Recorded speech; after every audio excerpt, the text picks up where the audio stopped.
In a small provincial estate, surrounded only by a dense green forest and the sun illuminating the lawns around the house, a child was born.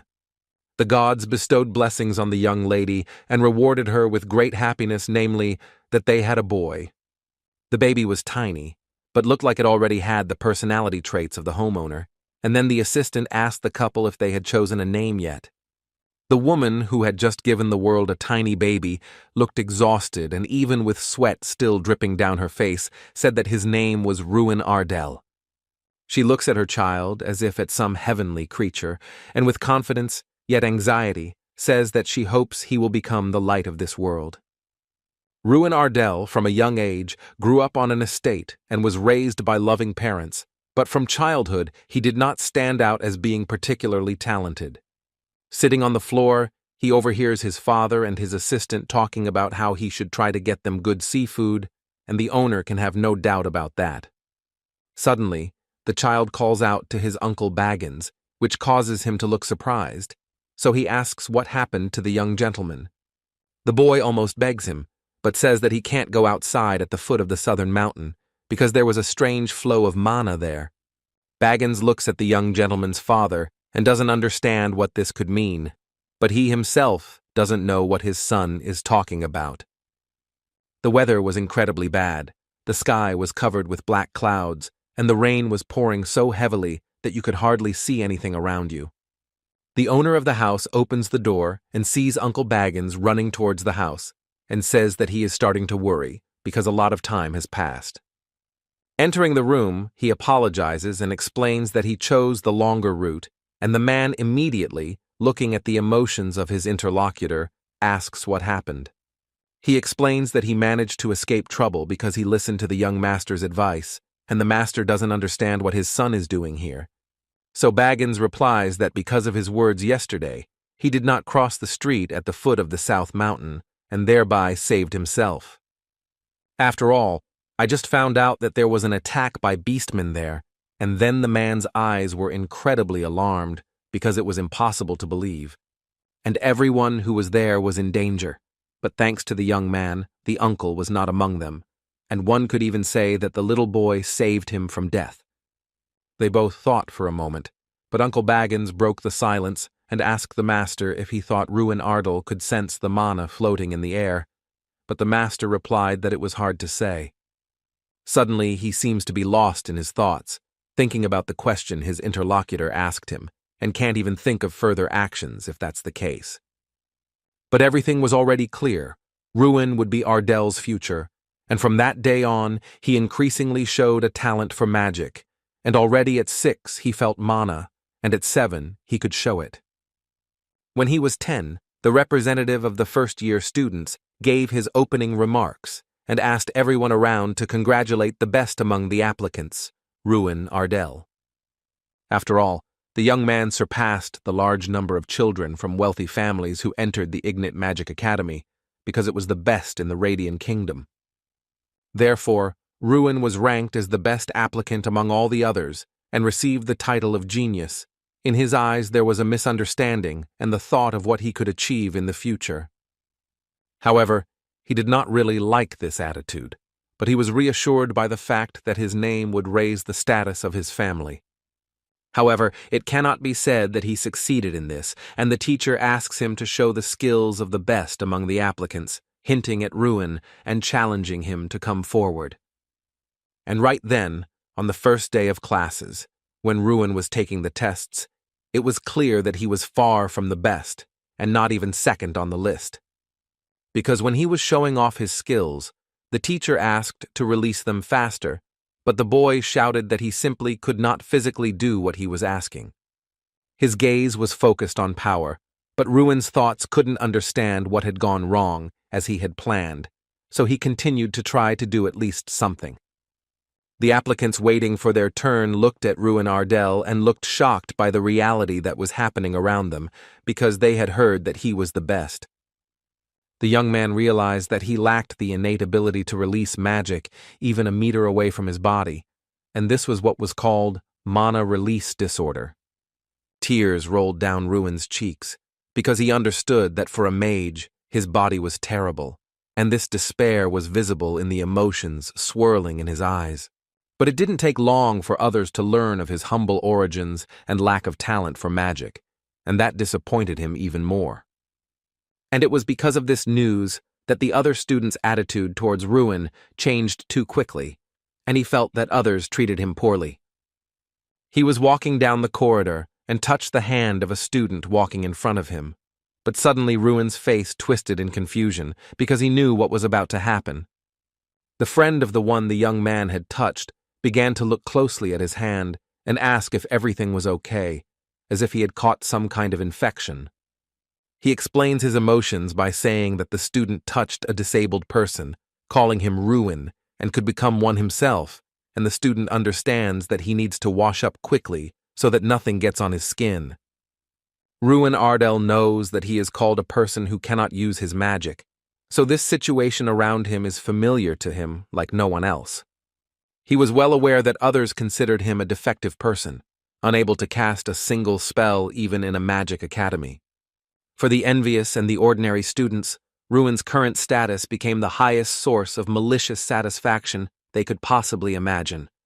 And so the student he had touched stood before him and boldly asked why the young man was looking so impudently, having the courage, even though he was incapable of even using magic.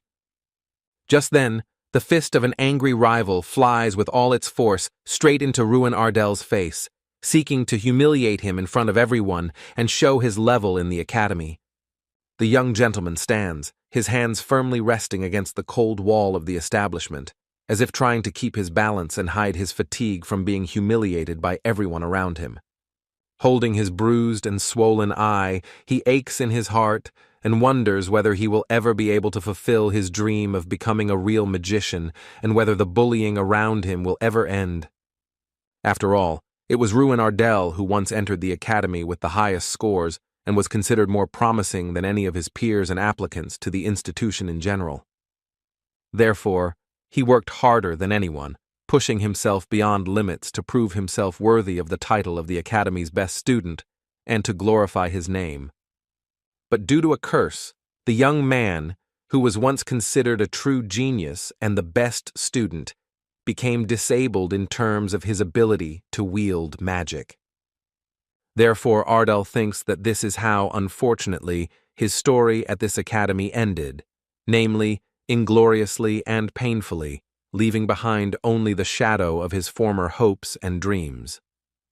Ruin remained alone, silently watching the students around him cheerfully chatting with each other, as if completely forgetting about his existence.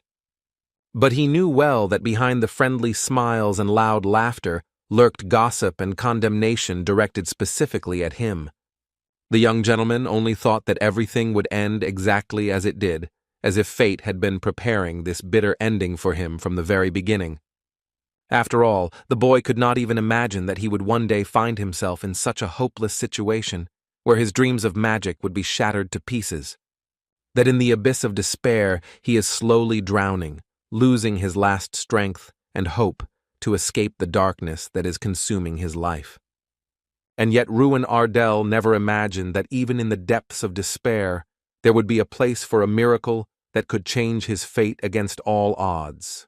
The young gentleman seemed to be in some dimension, not understanding what was happening around him.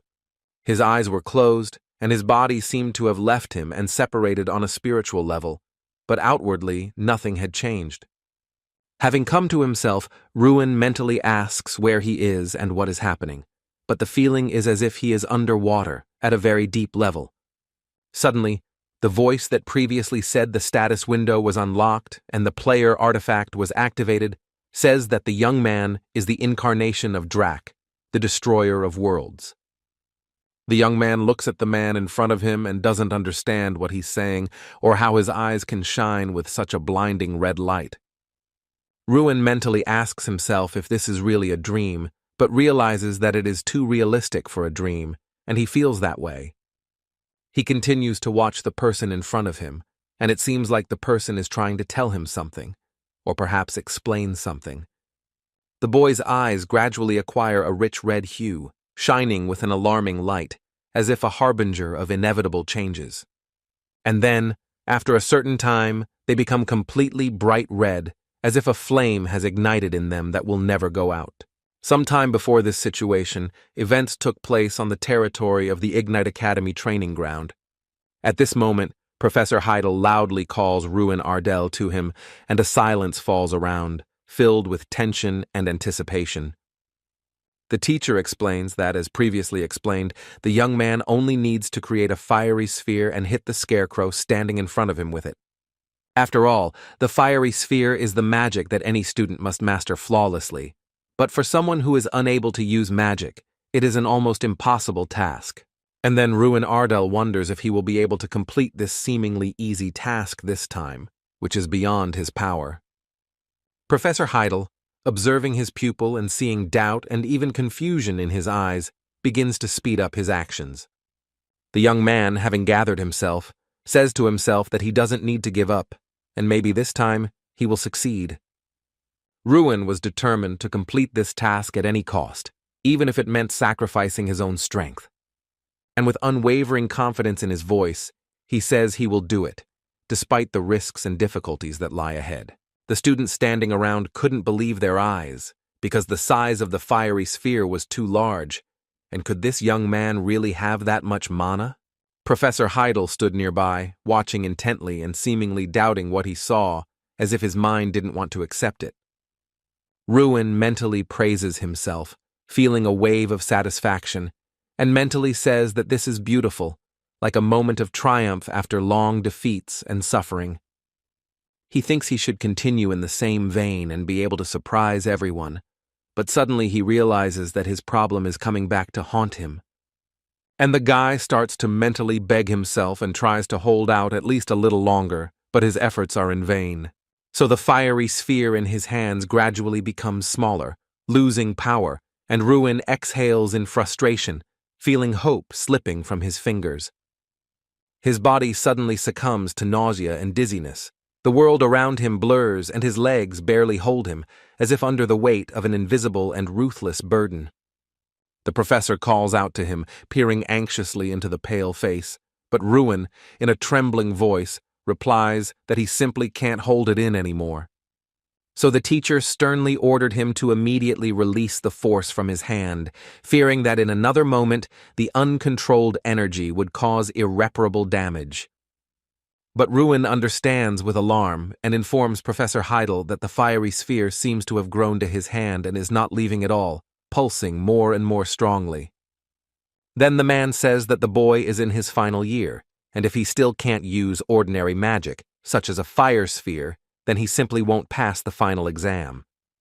And he says that Ruin is destined to fail, to which the young man only quietly agrees, as if accepting the verdict, and repeats these words, as if imprinting them in his mind. But Ardell sincerely apologizes, looking down, and promises that he will train even harder to prove to everyone and to himself that he is capable of becoming stronger. In this practical shooting test, they have to create 10 fire spheres and hit the target multiple times, but Ruin cannot make even one sphere hit the target. Therefore, he does not even count on the role of a third-rate magician and hears condemnation from his classmates who consider him not worthy of training at all. Because he became the best applicant, a nobleman from the province, teenagers from wealthier families began to envy Ruin and feel incomplete, and because of this, they mocked him, but he would endure it. But the reality that leaves him with no hope begins to destroy him from within, and this curse is the only thing holding him back for all 6 years. The mana release disorder was what kept him from living his life to the fullest, and Ruin only wondered how much longer he could hold out like this. There was a loud commotion in the academy corridor. Conversations and footsteps could be heard, and the walls echoed, creating a feeling of continuous movement and life. The students whispered among themselves about who passed the exam, how, and what their scores were, because everyone was curious, because it was happening for the first time. Upon seeing Ruin, the pupils immediately began to hurl insults at him, their mockery and evil smiles painfully cutting the young man's heart. They asked if it wasn't time for him to pack his things and go home, and if they were in his place, they would be ashamed to show themselves here, but Ruin seemed persistent. Two of the pupils, looking at him, asked if he knew what the younger ones called him, but they immediately replied that the fool was Ruin. They further say that because of the young man, the graduating class is not a role model, and he finally needs to go back to his province. After all, nature did not endow him with skills, so he needs to at least be rich. But here, too, there is a problem, because they only heard the name Ardell when they entered the academy. And this white-faced pupil speaks as if mocking what his father said. They are all just fools, who behave arrogantly, but have nothing, hinting at Ruin's condition. Therefore, he immediately understood the level of Ruin's family, drawing a contemptuous conclusion for himself that the young man's origin was not capable of commanding any respect. But unable to bear the humiliation, the boy abruptly jumps up and swiftly strikes his opponent, putting all his accumulated anger and resentment into him. He, losing his balance from the unexpected blow, staggered back and fell heavily to the floor, the loud thud of which echoed throughout the corridor. Ruin, trembling with anger, leans towards his opponent and in a sharp tone demands that he repeat what he said earlier, pronouncing each word with cold fury. But the opponent, holding his broken nose, curses through the pain and cannot believe how Ruin dared to do such a thing in front of all the witnesses. Ruin looks at him and says that he needs to know when to stop and who is this Ben Folt to talk about his father and family. But Ben's friend, defending him, decides to direct his attack at Ruin, as if he doesn't even know who he's dealing with in this skirmish.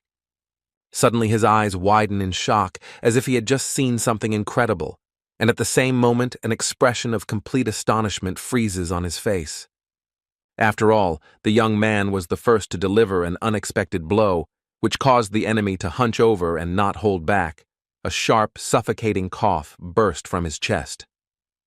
The opponent suddenly falls to his knees, trying to catch his breath, and his hands convulsively rest on the floor as if seeking support in this humiliating moment.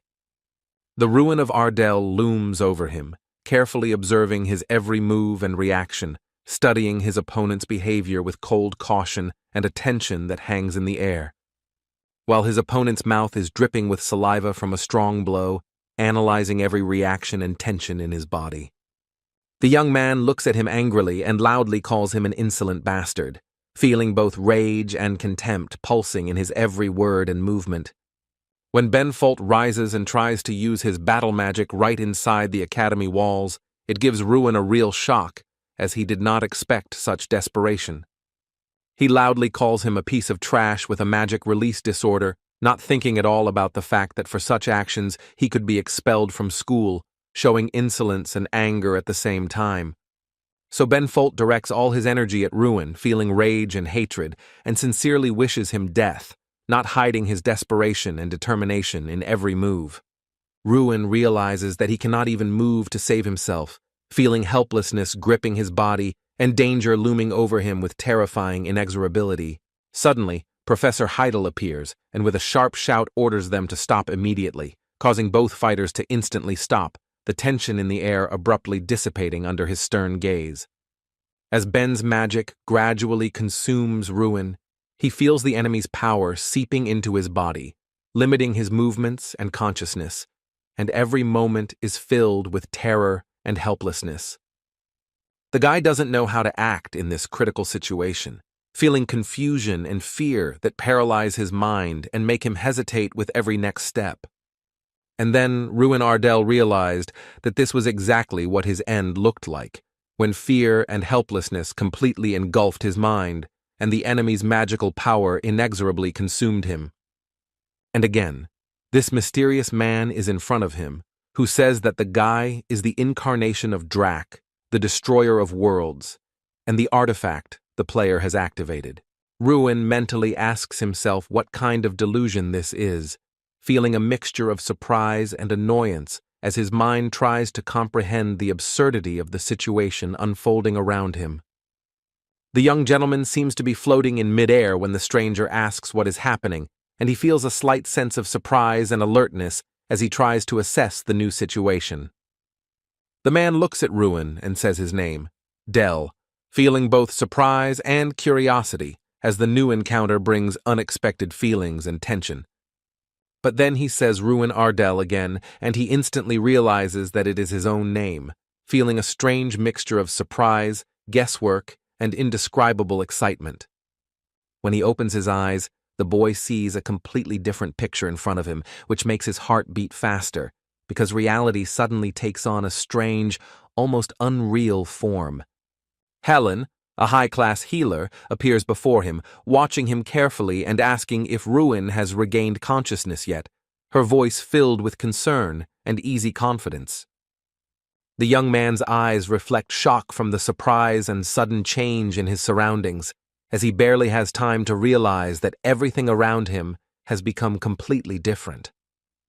And he immediately asks where he is, to which Helen calmly replies that it is the lounge, explaining his condition and at the same time trying to calm the confused young man. She assures him that he's fine and just doesn't need to get up, but Ruin replies that he's dizzy and just wants to sit down, trying to recover a little and regain his balance. The hero still doesn't understand whether he really lost consciousness, because the vision was too realistic, which makes him doubt his own perception and feel a little surprised. Ruin asks Helen how long he was lying in the room, to which she replies that it was almost a whole day, causing Ruin to raise his eyebrows in surprise and assess how much time he had wasted. And he was lucky that nothing worse happened, so the woman feels that God protected him, giving him a chance to recover and regain strength after a terrible ordeal. When asked by the young man if he is okay, Helen replies that he needs to run a few tests, but he looks fine for someone who was struck by a lightning sphere, causing Ruin to be surprised. There are no wounds or burns, and even the internal organs remain intact, so Helen realizes that she has never encountered anything like this before, feeling surprised and curious at the same time. Ruin realizes that the lightning sphere is a terrible magic capable of burning the body in a matter of seconds, and he cannot understand how he managed to take such a blow, feeling both shock and surprise. But suddenly, Professor Heidel appears on the threshold of the room. His stern gaze instantly attracts Ruin's attention, and there is tension in the air, making everyone present wary. Helen says she needs to go check other tests, and asks the guy not to be silent if something bothers him, showing concern and attention to his condition. Professor Heidel approaches and asks in a calm but stern tone how Ruin is feeling, carefully observing his reaction and condition to gauge the seriousness of the situation. Ruin answers his question in the affirmative, and the professor explains that this is precisely why he came, because the professorial council has gathered to discuss the situation and take the necessary measures. The teacher explains that Ben Folt will be expelled from the institution, as using magic with intent to kill is an extremely brazen violation of the rules and endangers the lives of other students. He adds that unfair treatment and bullying of Ruin were also taken into account, and all of these factors formed the basis for the decision to expel Ben Folt from the educational institution. Ruin admits that he also hit Ben, to which the professor replies that he will also be punished and will do volunteer service for 1 month as a discipline lesson. And the teacher also wanted to ask his student something, approaching him with a serious expression on his face, ready to hear his opinion and assess his reaction to the question. He asks if Ruin has some kind of artifact, that is, a legendary weapon, which surprises the young man, because he did not expect that he could be asked about such a thing. After all, if he really had such an artifact, he would not have been mocked. To which the professor explains that, based on the value and rarity of such an item, the head of the Ardell family would have already used it for his people. Ruin doesn't understand why the professor asked him about this, feeling surprised and slightly concerned, because it seems to him that such a topic shouldn't concern his field. But the man gathers his thoughts together to explain the situation in more detail and make sure that the pet understands the real reason for his question. He says he is certain that before the young man was struck by the sphere of lightning, his body was enveloped in a red light, which makes Ruin wonder and suspicious about the nature of this magic. And he adds that he was seemingly protected by a high-ranking artifact that reflected Ben's magic, saving Ruin from a fatal blow and causing him a mixed feeling of surprise and disbelief.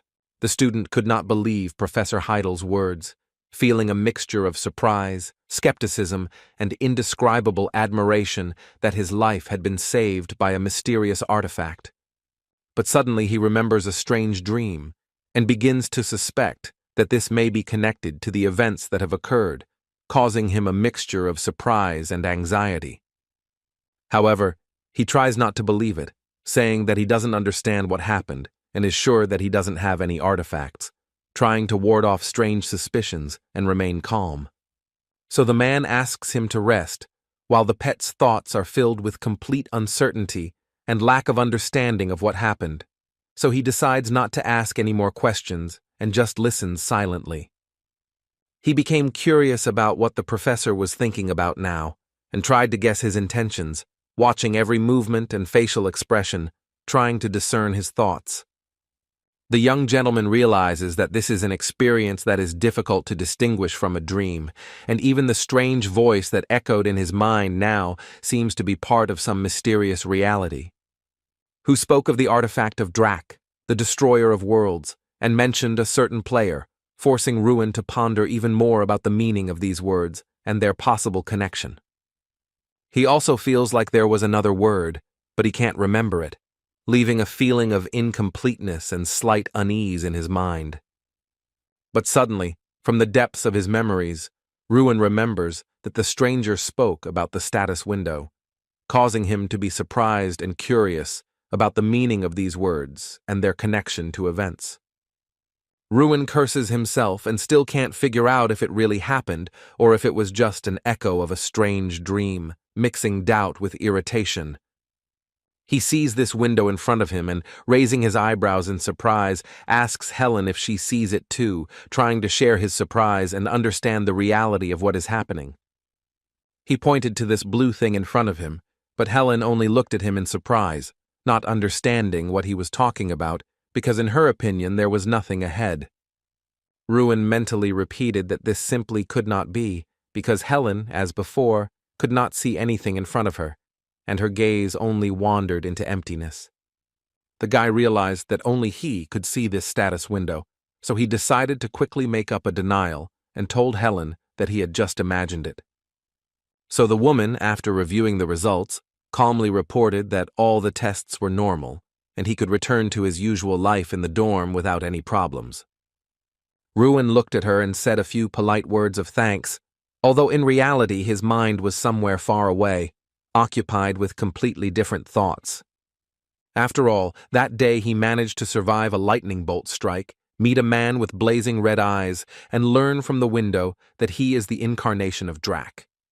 There was even a possibility that the artifact of a powerful mage named Draka had somehow ended up in the young lord's hands, although that seemed almost unbelievable.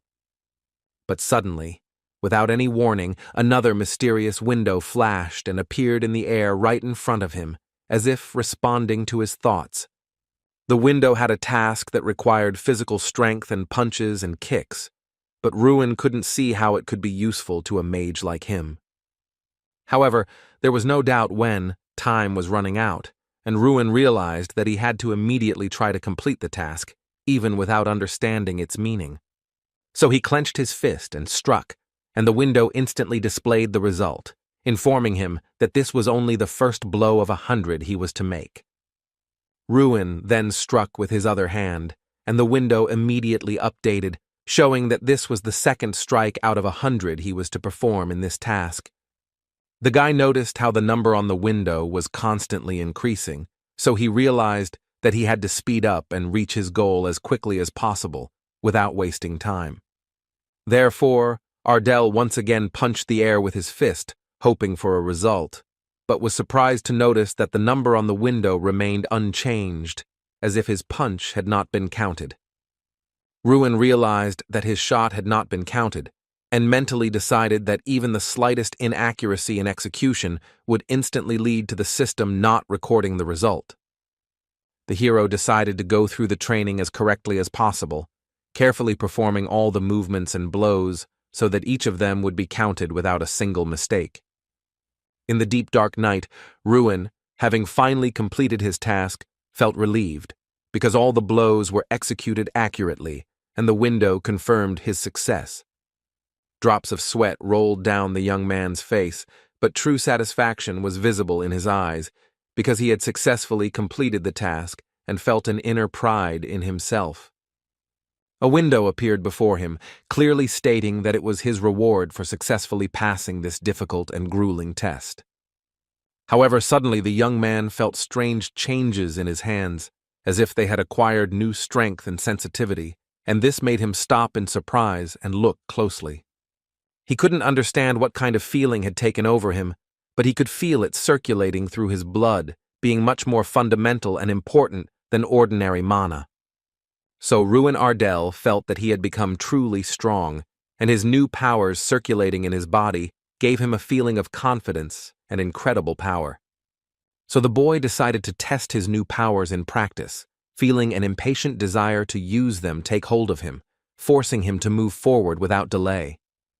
He sharply struck his limb forward, and a powerful energy aura instantly rose around him, vividly demonstrating the power that now resided in his body. Ruin felt that the power flowing into the magic had become much stronger, and the resistance of the air provided driving energy, so everything around him seemed different and felt in a new way. The young mage's core strength had increased significantly, and now he felt it was time to test the second reward that awaited him after successfully passing the test. The boy looked again at the status window that suddenly appeared before him, and felt curious and tense, preparing to find out what new reward it would show. But he saw what was written there, about a power circle that now replaces mana circles, which surprised and intrigued him at the same time. So Ruin understood that this meant the complete replacement of his mana with physical strength, and the thought of how his magical abilities would now transform into pure power was arousing. All who experience and study mana have a circle around the heart that plays a key role in releasing and amplifying mana, providing control and power to its flows. Ruin had 4 circles of mana, far exceeding the normal amount for people his age, but due to his curse, their power was effectively 0. However, suddenly the boy's eyes widened in surprise as he felt something incredible inside him, making his heart beat faster and filling him with excitement. After all, he realized that his mana circles had actually disappeared, and now the circulatory force was filling his body instead, allowing him to control energy in a completely new way. And now he realized that these were power circles, not mana, which literally stunned Ruin and caused shock, because he had never felt such power within himself before. Because he knew nothing at all about mages without mana circles, and the thought that these new power circles might not be a full-fledged replacement frightened him with unknown consequences for himself. The hero couldn't help but ask himself if this meant he would have to forget about life as a mage, because without real mana circles, his abilities might be useless. However, it was too early to give in to such disturbing thoughts. Ruin first decided to test the new power circles in practice to make sure of their true effectiveness. So Ardell focused and summoned his fiery sphere, determined to test how well the new power circles could support a full-power magical attack. He was surprised to notice that the fiery sphere appeared extremely quickly, and could not understand how this was possible, because previously its formation took much longer. Ruin noticed with admiration that his fire sphere had become much stronger than before, and felt the new power circles giving it incredible power and stability. So after pondering for a long time how to explain such a drastic change in strength, it suddenly dawned on him. He finally understood the reason for the incredible increase in the sphere's power. That all this, the power of his artifact, and that he has been given a unique, once-in-a-lifetime chance to test and develop his new abilities to their fullest. The young man knows that there is a basic principle of work in magic, while liberation takes an average of 10 seconds. However, there was another option, to skip this stage and create a fiery sphere entirely through one's own inner power, testing the limits of one's new abilities. And Ruin was convinced that all this incredible power belonged entirely to the artifact.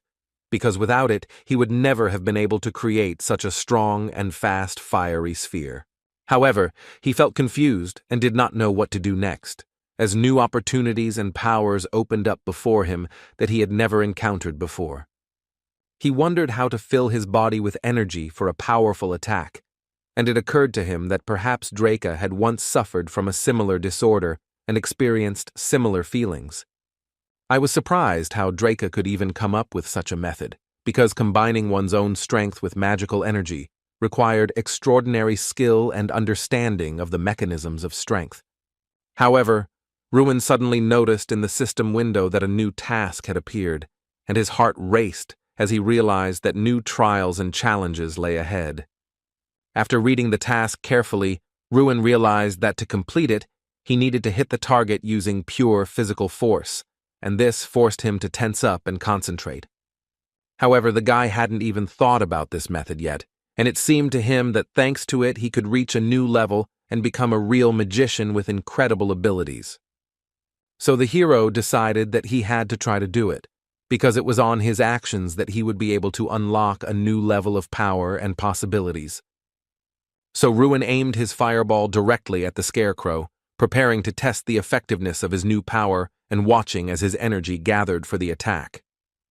And with confidence in his eyes, he said that everything had worked, because the fiery sphere had accurately hit the scarecrow, confirming the correctness of his chosen approach and new methods. A new message suddenly appeared on the window, announcing that the task had been completed successfully, and Ruin's power had grown even more, opening up new opportunities and prospects for him. The boy, not believing what was happening, suddenly jumped into the air, feeling a new power fill his body and allow him to perform incredible actions. But suddenly Ruin lay on the ground, feeling an incredible sense of relief, realizing that he had indeed managed to do it, and the task had been completely accomplished.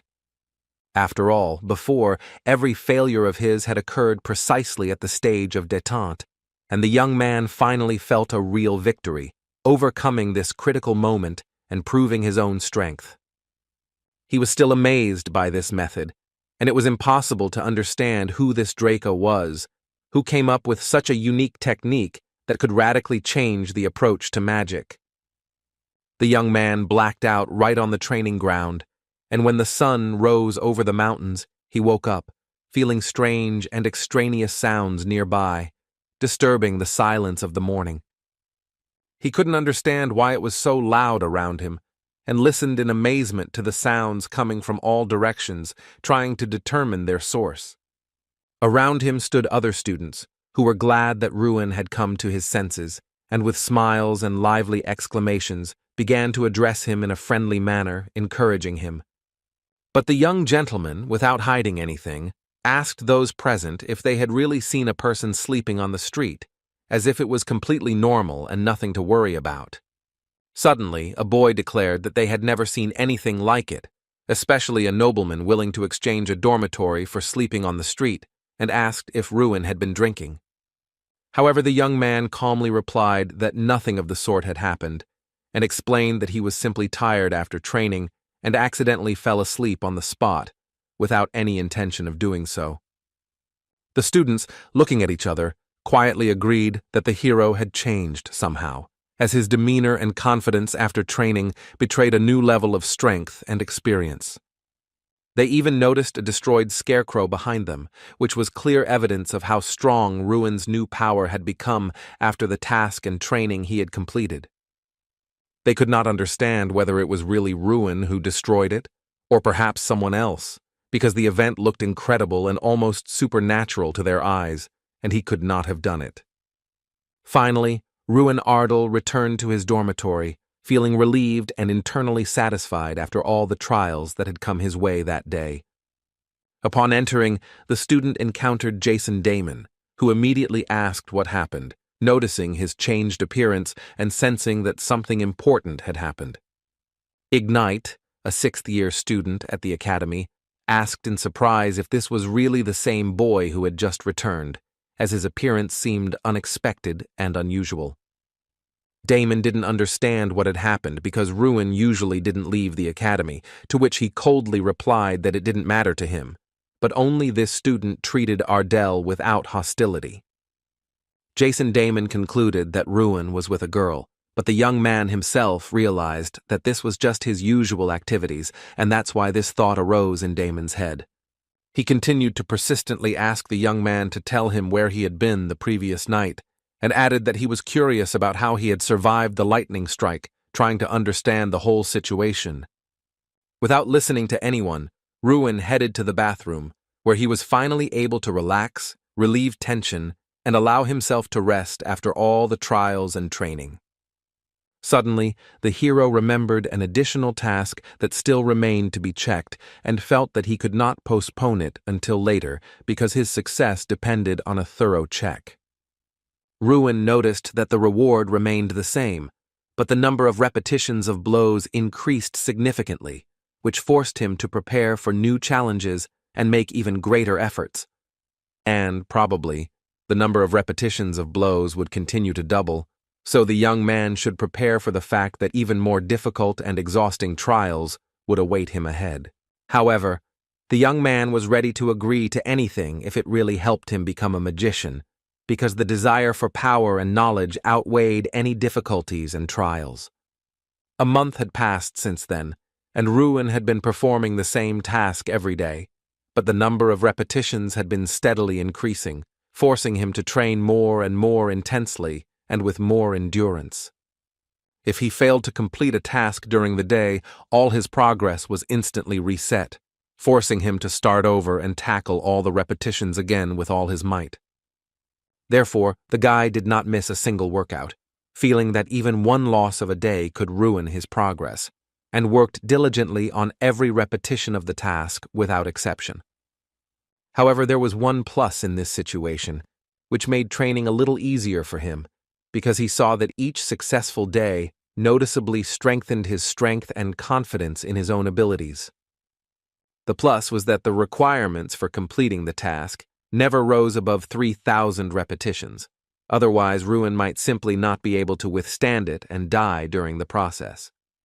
Every day, his leg or arm would rise in a blow, and the student would feel how each movement gradually strengthened his body, trained his endurance, and brought him closer to his goal of becoming a magician. And for the past month, Ardell has been going through these grueling workouts every day, never missing a day, gradually increasing his strength and endurance to incredible levels. And as a result of all this daily training, Ruin even acquired a new body art skill that allowed him to control his movements and strength during strikes even more effectively. Silence and tranquility reigned in the academy. A sense of peace was felt all around, while all the students sat in their classrooms. The students noticed that something was wrong with Ruin, as he constantly fell asleep in class, and this caused concern and surprise among his fellow academy members. Moreover, the guy actually settled on the training ground, where he relentlessly practiced punches and kicks, devoting all his time to developing physical strength and skill. But one of the students noted that Ruin was simply trying to compensate for his disorder through constant training, although he doubted that such an approach would actually work. So, for the past month, the teenager has been completing tasks every day while simultaneously searching for any clues that might shed light on Drax's personality and secrets. However, he could never find any mention of mages with that name in historical records, which made Ruin ponder even more about the mystery of Drax. The same went for the Destroyer of Worlds, the player, and the status window. There was no mention of them either, which made Ruin ponder even deeper about the unknown secrets. And he simply couldn't even guess who this Draka really was, because the lack of any information left him confused and forced him to look for answers. He could not understand who the person was who had given the young man such power, because the secret of her identity remained unrecognized, causing Ruin constant surprise and curiosity. However, suddenly, he heard someone calling him, and the voice made him raise his head sharply, full of surprise and tense anticipation of the one who had addressed him. Jason ran up to Ruin and, panting from running, asked if he had heard the news yet, because it seemed that this question urgently needed an answer and could not stand delay. Most likely, the young man had not heard anything yet, as he was just standing there quietly reading books, absorbed in the pages and not noticing any news or changes around him. Ruin Ardell looked up from his book and asked Jason if something serious had happened, as his peaceful occupation had abruptly disrupted the feeling of an ordinary day. To this, Jason replied that the head of the Ardell family had arrived at the academy, and Ruin felt his heart speed up a bit at the unexpected news and the importance of this event. And the young gentleman instantly realized that his father was indeed here, at the academy, and the thought of meeting him made his heart beat faster and caused a wave of tension. Therefore, the boy abruptly jumped up, his heart pounding with excitement, because the realization of his father's presence at the academy forced him to act instantly and without hesitation. Running towards the man and shouting as if calling him, Ruin felt a mixture of joy and anxiety, his heart pounding, and every step brought him closer to the long-awaited meeting. When the elder turned towards him, he still could not recognize who was standing before him, and the young man, running, filled the space around him with impatient anticipation of the meeting. However, suddenly the man's face changed as he recognized his son, and surprise and joy flashed in his eyes, mixed with excitement from the unexpected meeting. Ruin, sitting opposite, noted that his father had sent him here 6 years ago and asked how he had spent all this time, to which he calmly replied that everything was fine, as usual. The young man asked how his younger sister Ruina was, and his father replied that she had grown up and was now studying the martial art of swordsmanship, having made significant progress. He added that she wanted to protect her weaker older brother, and Ruin felt a little uncomfortable, to which his father remarked that his sister had always been more confident. However, suddenly the boy gathered all his inner strength and, full of determination, turned to his father, seeking to convey his thoughts and feel the support of his family. He calmly said that everything was fine with him, trying to reassure him and show that, despite all the trials and training, he felt strong and ready for further challenges. The father did not believe his son's words, but Ruin persistently repeated that everything was indeed fine, and no one was mocking him either physically or morally, demonstrating his own confidence. The elder Ardell seemed to not know how to properly explain the reason for his visit to the child, and his words got lost, leaving the child waiting for important and unknown information. He finally said that he had actually come to make sure the boy wasn't planning to leave the academy, and these words made Ruin feel anxious and responsible. After all, if he is having a hard time, the doors of his home are always open, and the father reminds him that his son has already overcome many difficulties that he cannot even talk about, demonstrating his strength.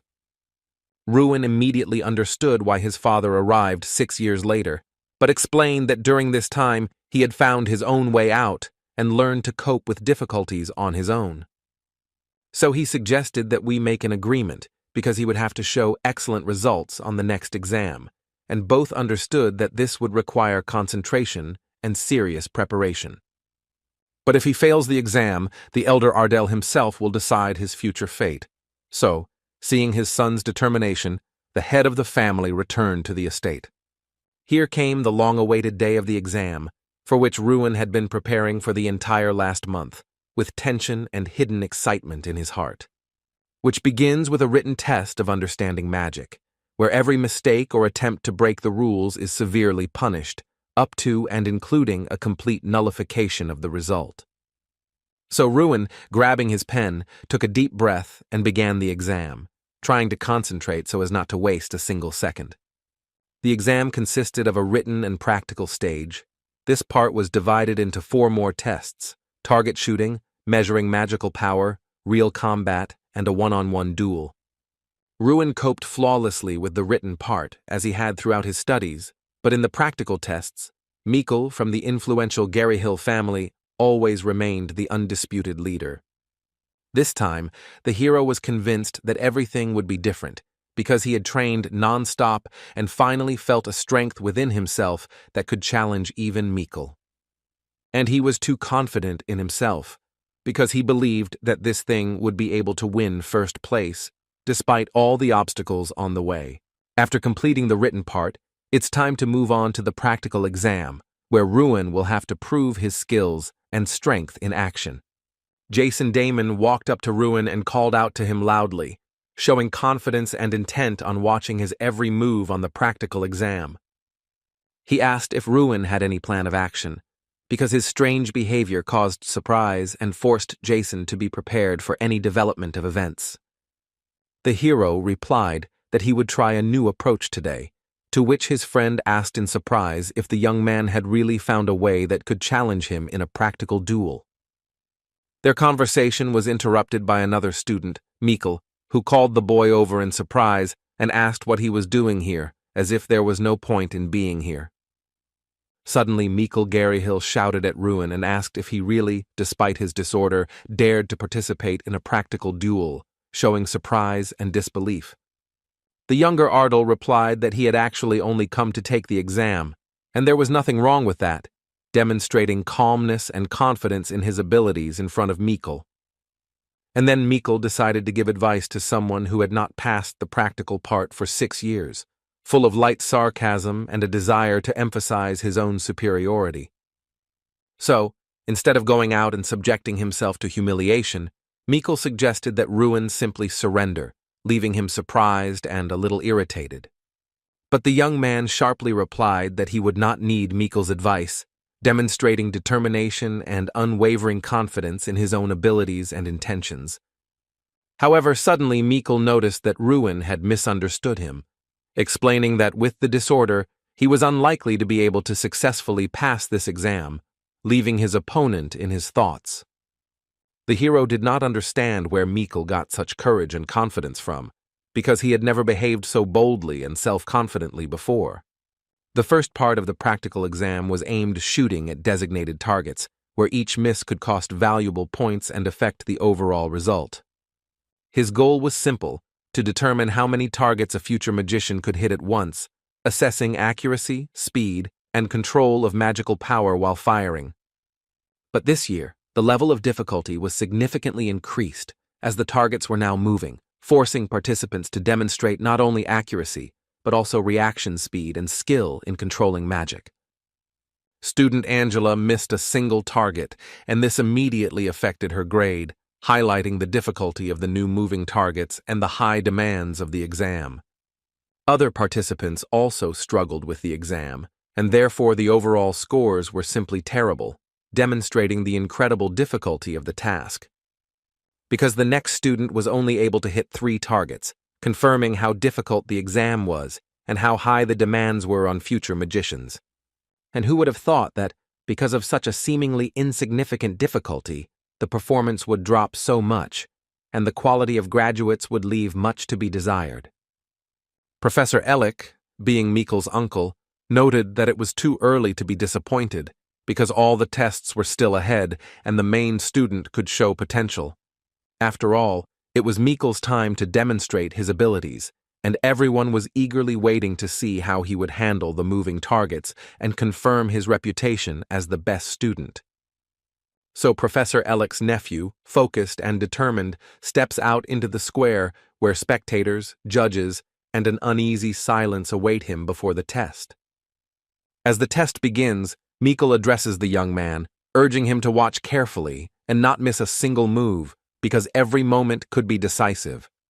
After all, he doesn't even realize what Ruin has planned, and how cunning the plan has already begun to imperceptibly materialize right before the eyes of everyone present. The professor, raising his voice impatiently, loudly shouts for Mikkel to begin, eager to begin the test as soon as possible and see what he is truly capable of. And he, agreeing, confidently said that he would show Ruin the difference between them, to prove once and for all which of them possessed true skill and strength.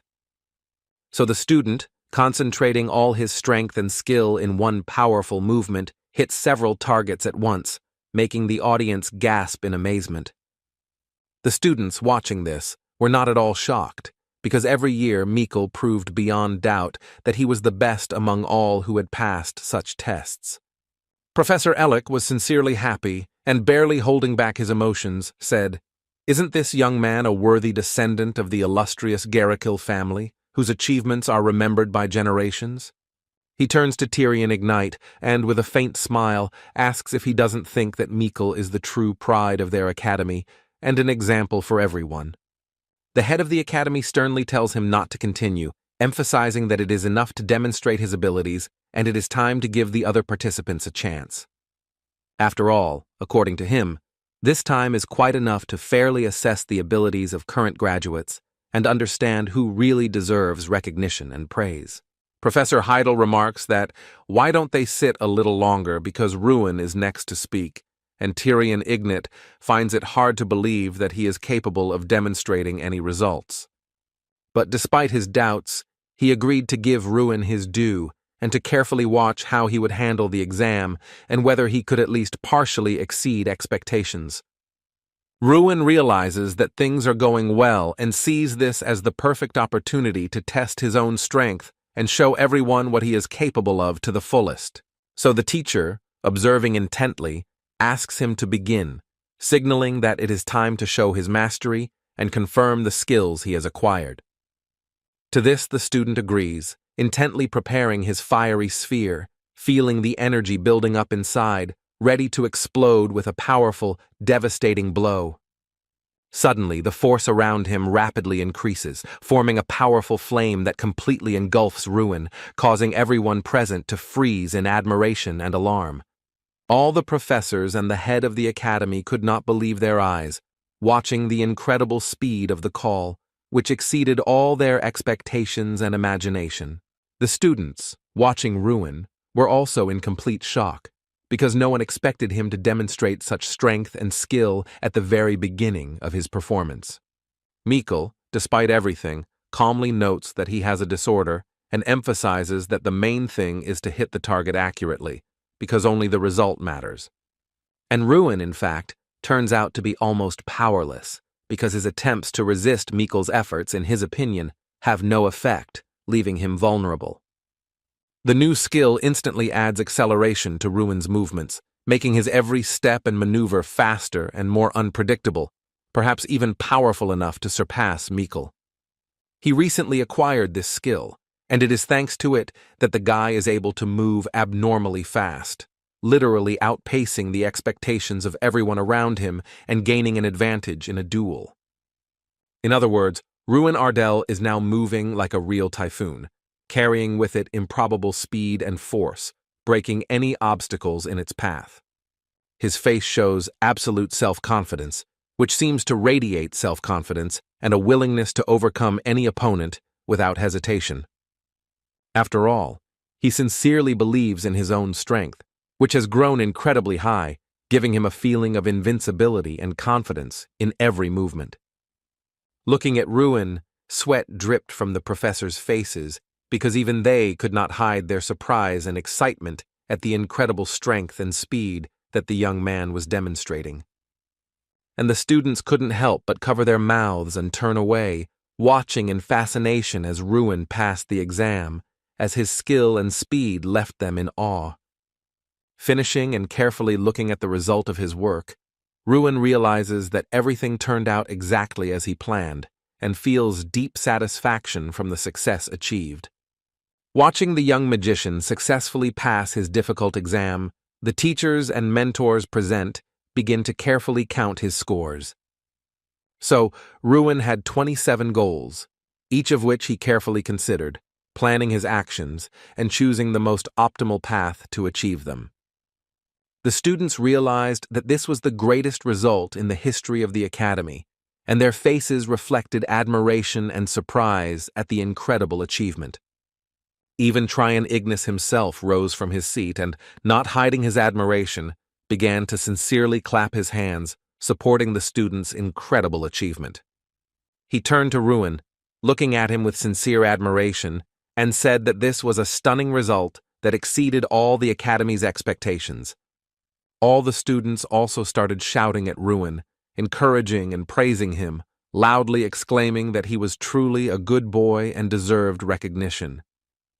But only Mikkel remained confused and could not understand how it happened that the enemy achieved such an incredible result, remaining deeply impressed.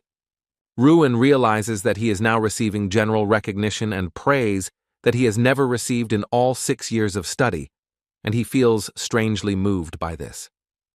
And this warmth spreads in his chest, filling his heart with joy, because he has long dreamed of feeling such sincere support and recognition from those around him.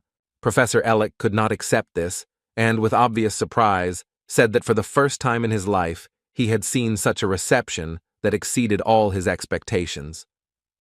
But Professor Heidel, standing up for his student, indignantly asked whether the nature of magic really did not open up limitless possibilities, expressing surprise and support.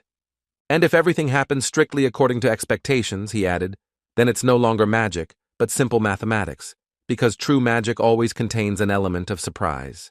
But Professor Ellick, disagreeing, continued to argue, defending his point of view and trying to prove that the situation could not violate the usual rules of magic.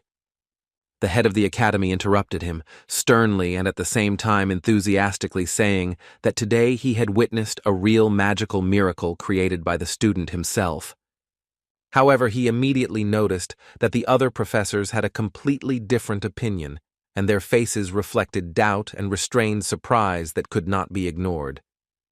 Professor Ellick, listening to the main character, mentally reflected that everything had gone awry because of Ruin's actions, and his heart was filled with anxiety and irritation. Jason Damon felt an incredible joy for his comrade, his heart filled with pride and sincere admiration that Ruin's achievements had surpassed all expectations. And the other students seemed to have changed their attitude towards the young man and began to ask with curiosity how he managed to achieve such incredible success.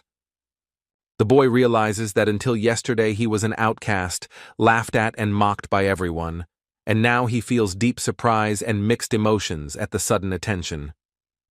Everything changed in one day, and the boy understood that for some, Ruin remained like a bone in the throat, causing envy and hidden rejection among his classmates. Entering his room, he unexpectedly sees Mikkel sitting there waiting, and this makes the meeting tense and a little uncomfortable. But Ruin, noticing him in his space, discreetly asks what he is doing in someone else's room, trying to hide his surprise and slight indignation. Mikkel explains that he came to warn Ruin not to show off, but the young man himself thinks that the reason for all this is that Mikkel simply lost and is jealous. Grabbing the young magician by the collar of his shirt, his opponent shouts sharply in his face, his voice trembling with anger, and his face turning red with emotion and irritation. But Ruin removes his hand from his shoulder with surprising ease, showing no aggression, just calmly pushing Mikkel away and remaining steadfast. This calm gesture only further irritated his opponent, provoking genuine anger in Heracles and a desire to prove his superiority at all costs. After all, Mikkel could not understand where Ruin got so much strength from, and this only increased his surprise and irritation, making the situation even more tense. Ardell calmly states that it is important for both of them to complete their training, and if he wants to defeat him, let him do it honestly in a one-on-one battle, without outside interference. After his proposal, Ruin calmly releases his hand, remaining calm and demonstrating confidence that now everything will be decided in a fair battle. Mikkel challenges him by asking if Ruin really considers himself worthy of fighting him, since throughout his 6 years of study, he has consistently failed exams and appeared weak.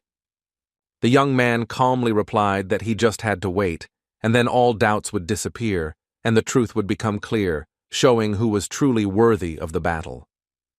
Mikkel warns that Ardell should not even think about taking the next exams before their battle, emphasizing the seriousness and audacity of his intention. But the student mentally believes that in today's exam, the young man will not be able to overcome even the first stage, confident in his weakness and doubting his chances. Pulling his hand out of his pocket, he does so slowly and confidently, demonstrating calm and readiness for any upcoming development. Looking at her, he thinks that whatever the circumstances, Ruin is truly a magician, and this certainty causes him surprise, admiration, and respect at the same time. The second stage of the practical exam consisted of measuring the students' magical power, testing their abilities and level of control over magic under the close supervision of their teachers. The treasure of the academy, the ancient ogre Kingram, was transformed by the Archmage Freud 500 years ago during his lifetime, so the students need to direct magic at him and show a high result. Ruin asks Damon if he really needs to cast the spell he is sure of on the statue and receives an affirmative answer, which only strengthens his resolve. But this ogre is famous for his cruelty in evaluation, and getting more than 20 points is already considered an excellent result, which makes the task especially difficult. One of the students summons a powerful thunderstorm and directs his spell at the ogre, causing the air around the statue to crackle with energy and tension. But Kingram, in a menacing voice, orders him to hide from his sight and, with a contemptuous smile, calls him a one-point magician, humiliating him in front of everyone. He mockingly suggests that his pupil give up magic right now, stating that with such skills, he will never become a real wizard. The next student confidently walks into her exam, preparing to show off everything she has learned, and with hope in her eyes, she directs her steps towards the ogre statue. She turns to her companion and, with a faint smile, tells him to watch carefully, because now she will show the true power of her magic. She concentrates, raises her hands, and casts an ice sphere spell, filling the air with cold that swirls around her before releasing it at her target. Kingram respectfully says that he will definitely remember it, because what he saw was truly impressive and worthy of recognition, even by his strict standards. But then the ogre coldly lowers her to the ground and adds with a sneer that he was only truly struck by her hopelessness, causing the crowd to freeze in embarrassment. He gives her only 2 points, and the girl cannot hold back her tears because it was her best attack, into which she had invested all her strength and hopes, hoping for a higher score. Jason also failed the exam and only got a 5, but not wanting to accept it, he argued until he was ordered to return to his seat. Mikkel Garahill is called up next, and all the students watch with interest as he confidently takes the exam, preparing to show off his abilities. The student gathers all his strength together, filling himself with determination, and looks as confident as possible, ready to demonstrate his true strength in front of everyone. He focuses his magical power on the statue, feeling the energy pulsing in his hands, ready to strike the target with maximum accuracy. And suddenly the ogre Kingram, loudly and sternly, declares that he is disappointed, and suspiciously asks if Mikkel is not the son of George Garahill, causing surprise among all present. To this, Mikkel calmly replies that he is indeed his proud third son, looking confident and seemingly enjoying revealing his family connection. Kingram laughs loudly at the young man and disdains that his father was a worthless person who begged for points, emphasizing his contempt for Mikkel's family. But even the student doesn't have much talent, so Kingram gives him only 27 points, and the boy sharply disagrees with the assessment, feeling indignant. He is asked to calm down, and after that, Ruin Ardal is called next, who prepares to show his abilities, watching the reaction of those around him. The young man realizes that he is a little nervous before the exam begins, feeling a little anxious, but he tries to pull himself together and set himself up for success. But he sincerely believes that he can handle this challenge, and this gives him determination and confidence, allowing him to focus on the task despite his anxiety. He approaches the statue, says that it is nice to meet him, introduces himself as Ruin Ardal, demonstrating calm and confidence before the start of the exam. To this, Kingram replies with curiosity and slight surprise that this is the first time he has seen this student, carefully observing his behavior and magical abilities. However, he dismissed it with disdain and said it didn't matter, sternly ordering the exam to begin, forcing the students to focus on the task. Ruin casts his spell, and suddenly the professor notices that he is using explosive burning mana that radiates incredible energy and threatens the entire statue. The students realize that this is 4th grade magic and are shocked, as no one expected to see anything like this, even among the most talented students. Kingram himself cannot understand where the young man gets such steadfastness from, and his astonishment only grows, for he has never before encountered such unwavering confidence and control of magic. But the young man does not hesitate and begins to advance, confidently moving forward, demonstrating skill and control over magic, which makes everyone around him hold his breath.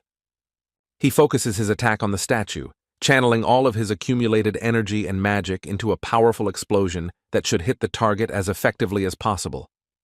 He stands before him, looking composed and calm, as if he knows that his strength and mastery of magic allow him to overcome any difficulty. The professor is surprised and says that this is impossible, because the young man transferred the magic from his fist to his leg and exploded it in just 1 second, demonstrating incredible skill. The students realize that they are facing a 5th-grade spell, and their surprise grows because no one expected to see such power on a practical exam. But Ruin paid no attention to anyone, completely focused on his work, his gaze and movements indicating maximum concentration and self-control. And he was relieved to realize that his spell had worked as it should, radiating the control and precision he had long sought to achieve. But Kingram's reaction seems strange, and the student begins to doubt whether everything really went as it should, or whether something might have gone wrong during the spell. Suddenly, the ogre sharply asks Ruin who he is, his voice full of surprise and undisguised interest, because no one has demonstrated such strength before. He adds whether he is Draco, which instantly confuses the young gentleman, forcing him to hold his breath and ponder the meaning of these words. After his words, Kingram says that he was exactly what he expected, emphasizing that everything that happened was predictable and he was looking forward to meeting Drac. He watches Ruin carefully, intently studying his every movement and gesture, while simultaneously pronouncing the name he has decided to call him, as if trying to figure something out. The students cannot figure out who Kingram is talking about and wonder if he really just confused people, because his words sound too definite and mysterious. Ruin realizes that in 2 months he has read every book he could find, but none of them mentioned a word about Drac, leaving him deeply surprised. So he turns to the statue and asks if it knows him, and is surprised to receive a clear, positive answer, which only increases his surprise and curiosity. He looks ahead and speaks to the ogre, asking him to tell him more about Drac, hoping to gain some clarity in the mysterious and confusing situation. To this, the ogre replies that all of this is extremely interesting, as if he is interested in the very essence of it and the situation unfolding around Ruin, causing a slight admiration. And who would have thought that Kingram would notice his incarnation right at the academy, causing Ruin to feel both surprise and a slight excitement from the surprise. He asks the young man to repeat his name again, and the young man, a little surprised, answers clearly and confidently, Ruin Ardell, which forces the listeners to listen more carefully. So the statue says that it will remember him, as if imprinting Ruin's name in his memory, leaving the young man with a sense of the importance of the moment and its mysterious significance. He says he will answer his question later because there are many people around and the ogre is expected to score points, leaving Ruin slightly surprised and impatient. Kingram announces that the evaluation is complete, as the student's magic does not match that which allows for an accurate determination of the result, leaving everyone present in mild surprise. But the professor reminds us that according to the rules, an estimate must be made in any case, and this contract must be fulfilled within 5,000 years. Kingram was furious and couldn't understand how the man dared to address him like that, considering he was judging children who didn't even look like real wizards. But knowing that a contract is a contract, the ogre is forced to agree and give an assessment, albeit with obvious dissatisfaction and internal resistance. Kingram asks Ruin how much he wants to get, 0 or 100 points, watching his reaction carefully, as if testing his courage and determination. And Ruin Ardell, without hesitation, chooses 100 points as his rating, demonstrating a determination and confidence that even Kingram is forced to admit with some surprise. All the students were in complete shock at this result, not hiding their surprise and searching for an explanation as to how the student could get 100 points. And the boy once again found himself at the very epicenter of events, attracting the attention of everyone around him and feeling how every movement and word acquired extraordinary importance. Professor Heidel reports that the head of the academy has already learned of his result and that the young man deserves the award, causing Ruin to feel a sense of pride and unexpected excitement. He hands the young man a roll of paper, and the young man, slightly surprised and at the same time interested, carefully takes it in his hands, feeling the weight of the moment. The guy reads about the artifact room and cannot figure out what it is, feeling both surprise and curiosity about the mysterious place. So Professor Heidel orders him to follow, and the young gentleman, a little excited and full of anticipation, carefully follows his mentor, trying not to fall behind. He agrees to what lies ahead, a little hesitantly, but with a sense of curiosity and determination, ready to follow it and learn everything. He admits that he did not know about the existence of such a place, and the man explains that it is the only place where entry is strictly prohibited, emphasizing its uniqueness and mystery. So Ruin doesn't understand why he's being taken there since the place is forbidden, and feels a mixed sense of surprise and slight excitement before the unknown. They stand at the entrance, and the professor warns that they can only advance to this point, emphasizing the severity of the restrictions and the importance of the rules. So Ruin realizes that he will have to enter alone, feeling both excitement and fear of what awaits inside the forbidden room. Not understanding what exactly is happening, the boy decides that he needs to see for himself, feeling a mixture of excitement and intense curiosity. He cautiously enters the artifact room, feeling his heart beat faster with surprise and anticipation of what might unfold before his eyes. Inside, he sees many objects he has heard of before, and quickly concludes that this is most likely the magical warehouse of the Archmage Freud Ignis, full of secrets and power. Suddenly the boy hears a voice softly saying that the student looks confused, forcing Ruin to concentrate even more and try to understand what is happening. But it turns out that it was Kingram who unexpectedly appeared before him, causing the pet to feel both surprise and slight excitement. And he no longer looks like a stone statue, but appears before Ruin alive and real, his presence adding unexpected weight and tension to the situation. So the ogre explains that this is the only place where he can appear in his true form, and Ruin realizes the uniqueness of the moment and the rarity of such an opportunity. But the student asks what the ogre meant when he spoke of its value, feeling both curious and slightly agitated by the mystery of what was said. To this, Kingram replies that the young man does not yet realize his true significance, forcing him to reflect on the depth of what was said and his own potential. Despite the fact that Ruin uses the same artifact as the player, he still does not fully realize its significance and the power hidden within. After all, this artifact is one of a kind, so Ruin wonders in surprise how he managed to obtain it, feeling both curiosity and slight surprise. But the young man sincerely replies that he himself does not know how he ended up with this, and does not understand who Draco is at all, leaving Kingram in slight surprise. He is not sure whether to trust the guy's words, carefully observing his behavior and trying to figure out how sincere his answer is. However, Kingram suddenly explains that this is an entity that aspired to become God, causing Ruin to feel both astonishment and slight fear of its power. Draco once came to the Sky Peak tribe, to which an ogre belonged. He was short and small, and his appearance looked unattractive. His strength was so insane that no one in the entire tribe could stand up to him, and what's more, Draco only grew in power with each passing day. He was respected not only because he lived with them under the same sky and shared their traditions, but also because he had long since become an integral part of their tribe.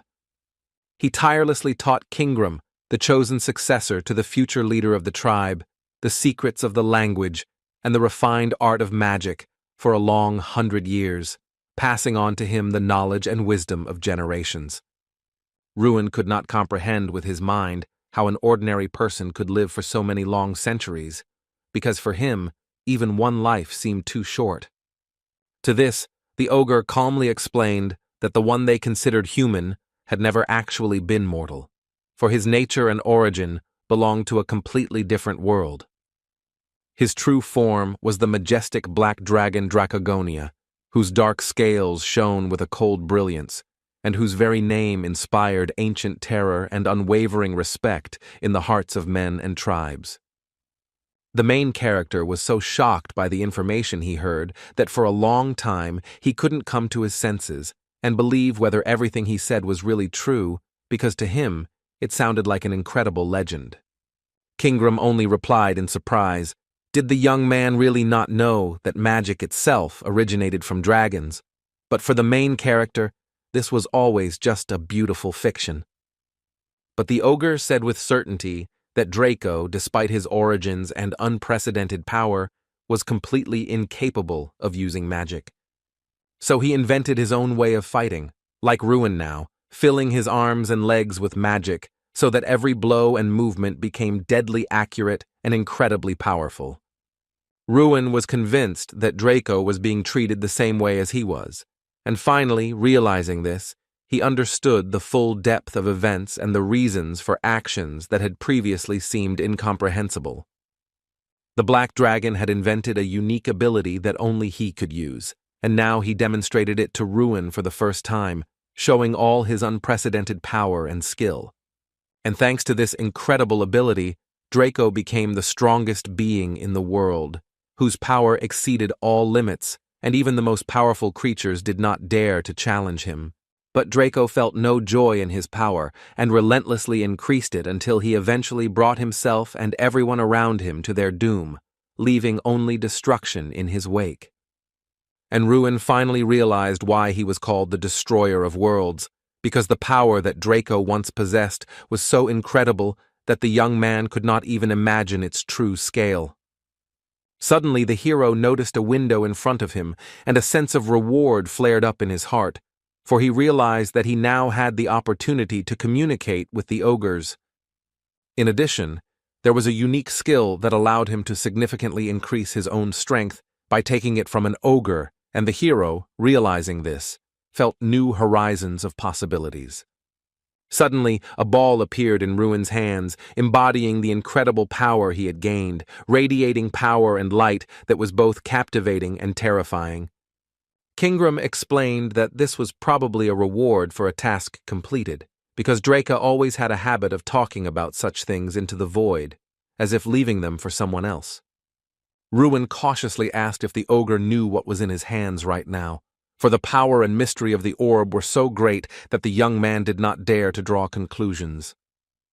And Kingram carefully examined the object, untwisted it in his hands, examining every detail, and then calmly said that it was Stran, and its true power could change everything.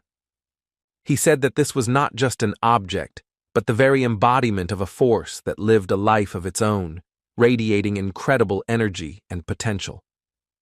But Ruin still could not understand what was being said, for the meaning of Kingram's words and the true nature of that embodiment of power remained extremely mysterious to him. The ogre explained that this power had always been with Draco, and given his current state, he had most likely sealed it within the Spirit Stone at the time of his death.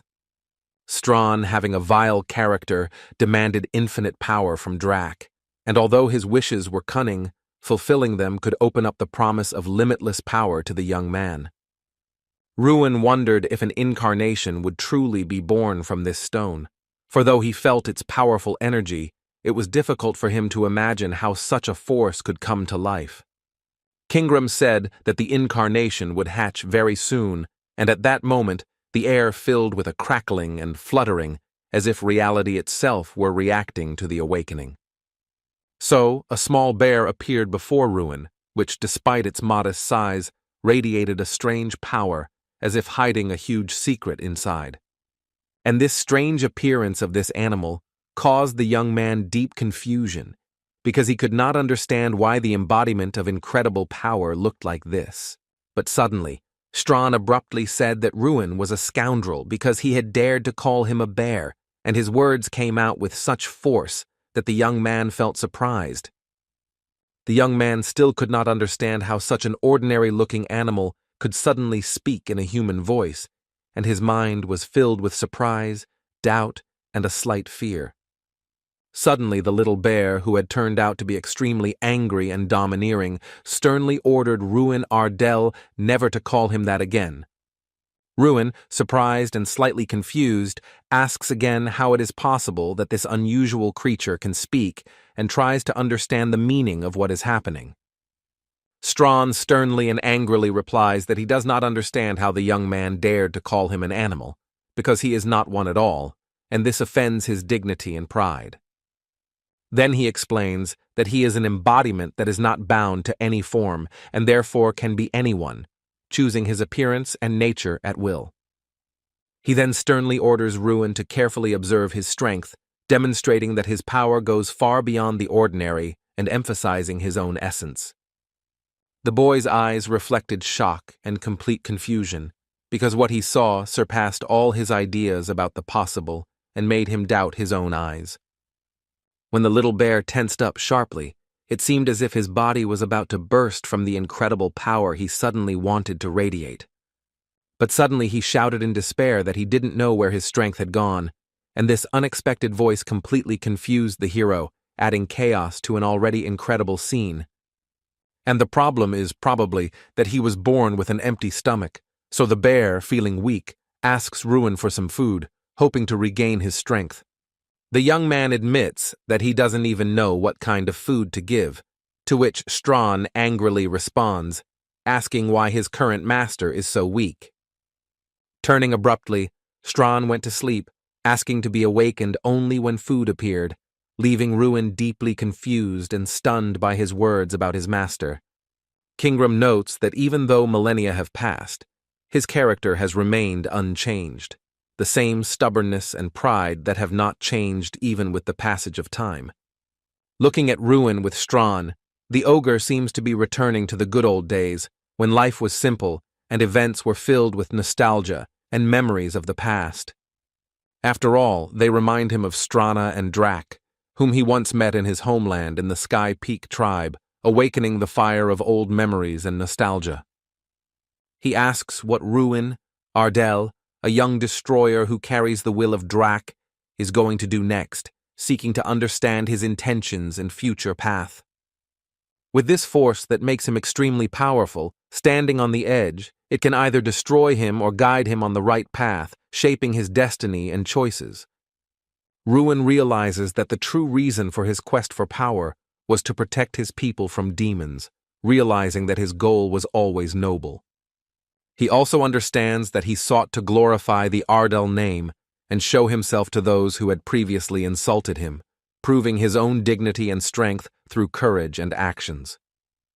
He realizes that this is enough, because he still has a lot to protect, and the young man firmly decides not to give up on his goal, despite all the difficulties. So he answers that he will live according to his own will, standing up for himself, protecting his people and family, and will not allow anyone or anything to guide his path. Kingram says that's good, and will look forward to the future the young mage will bring, hoping that his actions and decisions will define a brighter path for all. After learning the information, his daily routine remained unchanged, except for Strana, who stubbornly refused to wake up, creating a little chaos in the usual order. But as soon as he heard the word food, Strawn suddenly jumped up, forgetting about his tiredness and sleep, and his energy instantly returned, causing everyone around him to look at him in surprise. And Ruin realizes that feeding has now been added to everything else, becoming a new daily obligation capable of bringing chaos to his routine. After all, this little bear seemed to live only on food, and each meal was a source of intelligence and strength for him, which made his behavior completely dependent on nutrition. But more than that, he consumes too much, so that even large food supplies quickly disappear, forcing Ruin to constantly monitor his appetite and replenish supplies. Ruin realized that this food in question was actually a kind of power that the young man gained from completing his tasks, and that consuming it directly affected his power. After studying the status windows, Ruin realizes that Strawn is useful to him because the companion skill accelerates the guy's development, providing additional support and improving his abilities. Its owner gains 100 strength points each time it becomes stronger, and 200 when it gains 2 stars, and this process repeats itself endlessly. Before his ceiling, he had 31 stars, to which Ruin replies that he feels strong even without 1,000 units of strength, realizing the inner power that experience gives him. The hero asks how Draca reached such a level, and if there are ways to increase his strength without completing the task, trying to find an alternative path of development. Strawn replies that if he really wants to learn how to reach that level, then he should first give him a glass of water, emphasizing his demandingness even in small things. Ruin asks if he can remain silent if he wants to die of hunger, but the little bear firmly replies that he will speak up anyway, without hiding his needs. One way to become stronger is to perform tasks of increased difficulty that test the limits of abilities and contribute to significant development of strength and skills. Similarly, strength increases when creating items or finding artifacts, as each such action adds experience. You can also boil ogre tendons and prepare an elixir, because such rituals or chemical experiments provide additional strength and strengthen the abilities of the one who performs them. However, all of these options prove unsuitable for Ruin, as his path and method of gaining power are different from conventional methods. After all, first you need to accumulate 1,000 units of strength, because the host's body is not yet ready to withstand greater power, and without this, any attempts to increase strength can be dangerous. The guy thought he had already become stronger, but in fact his true path had only just begun, and now the next goal is to accumulate 1,000 units of strength. So Ruin trained every day, diligently improving his skills, and gradually his strength reached 930 units, bringing him closer to his intended goal. It was then that the third stage of the exam began, a real battle, where every move and decision mattered, and the young man's true strength was severely tested in conditions of real danger. Strawn sees that today is the day for the host to face the battle he has been waiting for so long, and feels the tension and responsibility that hangs over the upcoming duel. The potential for chaos is high, as the spell can even affect your own, and this test primarily tests how well magicians are able to control risks and act with precision under pressure. Jason, using a fire sphere, suddenly targeted the students nearby, and this instantly created a dangerous situation, forcing everyone to closely monitor his actions. Therefore, due to such a mistake, Jason Damon is eliminated from the test, as his carelessness could have caused serious harm, demonstrating how dangerous a fight without control over magic is. The Knights of Foldren were invited to assist in conducting the exam to ensure the safety of all participants and prevent possible emergencies. The exam lasted 10 days, and based on the students' results, they were awarded various monsters. At the end of the exam, 13 students received high scores for their achievements. Since today is the last day of the exam, everyone was extremely curious to see what monster would appear before them, because this would be the final test of their skills and strength. Suddenly, everyone around hears a strange noise that echoes throughout the area, causing surprise and alarm among participants and observers. A huge orc suddenly appeared before them, his presence instantly causing fear and tension among the students, forcing them to prepare for a dangerous duel. They are much larger than humans and have high intellectual abilities, which is why wars are constantly taking place between them and humans. The students ponder whether it is right to fight him as part of the exam, and worry about what will happen if someone dies at his hands, realizing the danger and seriousness of the test. The professor orders the young magicians to remain calm and focus on doing their best, emphasizing that only self-control and maximum effort will allow them to cope. The orc, without wasting a moment, swiftly attacked the students. His movements were quick and ruthless, forcing the magicians to react instantly and use all their skills. Covered by shields, they try to come together, organize defense, and prepare a joint strategy to counter the powerful orc. Mikkel, standing behind, prepares his attack, carefully assessing the situation and choosing the most opportune moment to deliver an effective blow to the orc.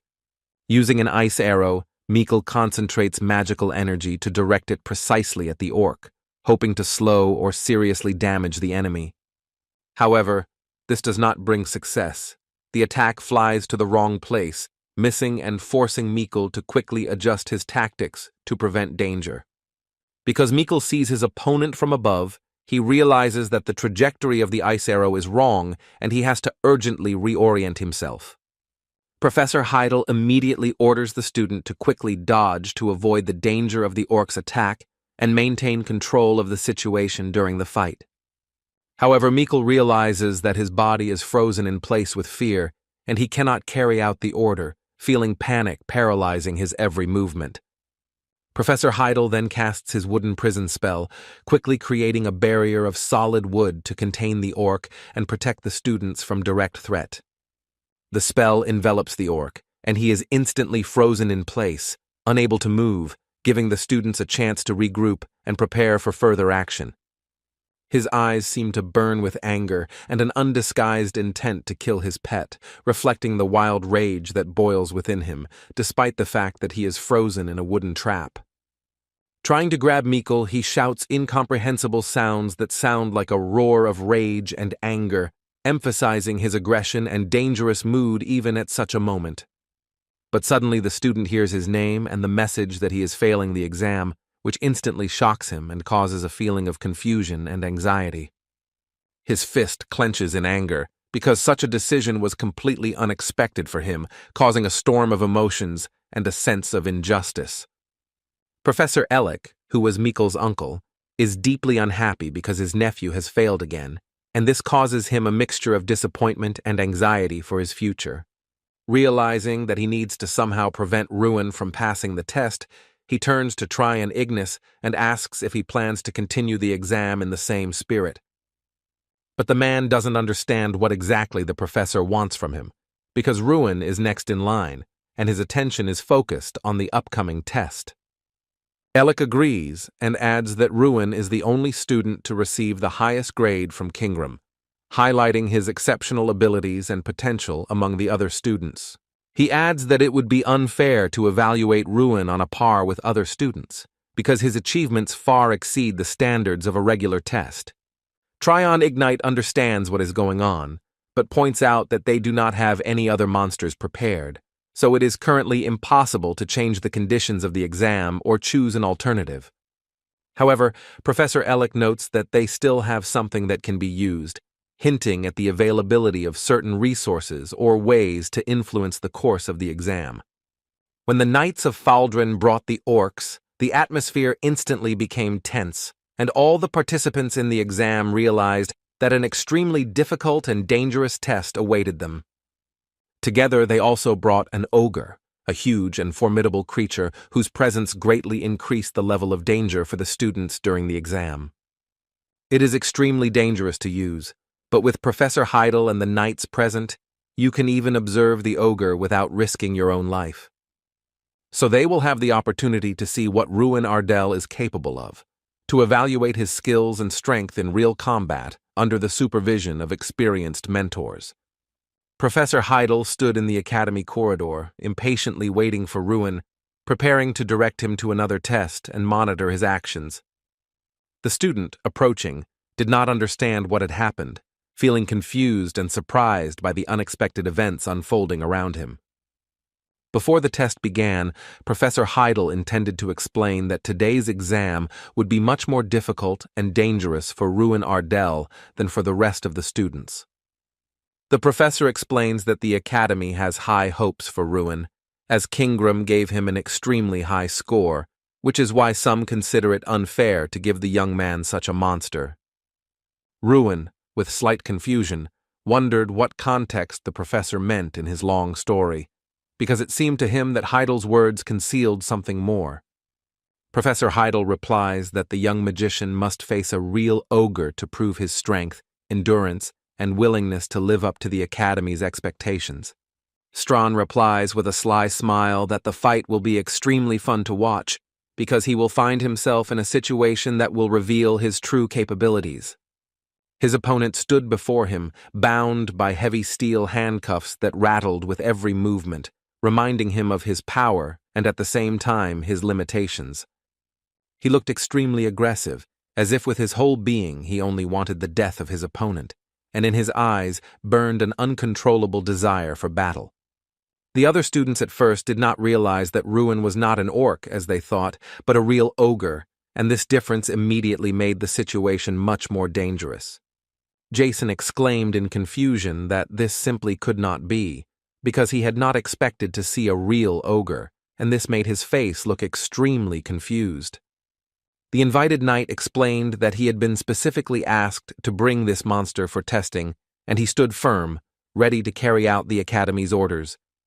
However, he noted that he does not consider it right to use an ogre to test students' skills, as such a dangerous practice can lead to unpredictable consequences. Outwardly, ogres resemble orcs, but they are physically much stronger, and one of their blows can shatter a skull, making them extremely dangerous opponents for anyone. The man wondered if they were sure of their plan, because even experienced knights found it extremely difficult to capture this monster. The professor replied that this was a strict order from the head of the academy, and the knight thought that they seemed to have a passion for putting their own lives on the line for orders. Ruin, coming closer, coldly said that his life would now hang in the balance because he understood all the danger that lay ahead. The man slowly turned to Ruin, looking at him carefully, as if trying to gauge his determination and willingness to meet danger face to face. Our hero firmly stated who he was and why he was taking part in this difficult test, emphasizing his own determination and willingness to face danger. The knight could not believe that this young man was pitted against an ogre, and doubted that he could defeat such a powerful creature, for the difference in strength was extremely great. But in any case, he knew that together with Professor Heidel, they would stand by him and protect the young man from any danger, no matter how terrible it might be. Suddenly Ruin moved forward, and the man immediately called him back, trying to hold the young man back and draw his attention to the danger that loomed nearby. But the boy explained that he was simply preparing for the exam, although he had to stand behind, demonstrating discipline and willingness to follow the academy's rules. With a confident voice, Ruin declared that he would fight from exactly where he stood, emphasizing his determination and willingness to confront the monster without taking a step back. After all, his spells are significantly different from ordinary ones, possessing unusual power and effect, which makes his combat techniques much different. But the knight noted that he would not be able to help Ruin then, emphasizing that this was no ordinary orc, but an ogre, and that joking with such an opponent was extremely dangerous. He wondered why Ruin dared to risk his own life like that, because every step towards the monster could turn into mortal danger. However, Ruin did not answer the question, only silently began to prepare for battle, concentrating on tuning his magic and preparing to confront the powerful ogre. Ruin turned to his interlocutor and briefly said that he was simply determined, emphasizing his confidence and readiness to boldly enter into a dangerous battle with the ogre. The knight concludes that the young magician does not feel fear at all because his determination and calmness during preparation for battle indicate unusual courage and confidence. Professor Heidel sternly orders the student to prepare for the duel, emphasizing that it is time to show all his strength, skill, and willingness to confront the ogre. After all, his exam is about to begin, and every minute is crucial, so Ruin must fully concentrate to pass the test successfully. At that moment, the shackles that bound the ogre suddenly collapsed, and the huge monster unleashed its power freely, ready for battle. Like lightning, Ruin's opponent approaches in an instant, his massive body rushing at incredible speed, ready to deliver a devastating blow. However, the young man, preparing his attack, does not lose a single drop of confidence. His gaze is calm and his movements are clear, demonstrating his determination to confront a huge opponent. The knights could not understand what exactly the apprentice was doing, because without hesitation he simply rushed straight at the ogre. His determination and courage looked incredibly bold. The knights shouted at him from behind, demanding that he stop, because they understood how dangerous his reckless dash straight at the ogre could be, but the young man did not listen. Ruin ignores their cries and continues his determined charge towards the ogre, fully focused on the fight and confident in his own powers and spells. casts a fire sphere spell, releasing a flaming projectile with extreme force and accuracy that races straight at the ogre. Ruin meets the ogre one-on-one, standing fearlessly before the huge opponent, ready to test all his strength, skill, and spells. The atmosphere was extremely tense, as no one knew whether the young man would be able to win, and everyone present held their breath as they watched the fight begin. The knights realized that Ruin Ardell had used a close combat spell, as his movements became extremely fast and precise, and his attack was aimed directly at the ogre. Professor Heidel sat tensely, his eyes carefully following Ruin's every move, for even the slightest mistake could cost the young man defeat or injury. All the students also couldn't take their eyes off each other, watching Ruin's every move with fascination, as the duel with the mighty ogre kept them in suspense from beginning to end. Professor Ellick could not believe his eyes and was amazed by the power of Ruin's spell, as the young man demonstrated extraordinary skill and control over magic during combat.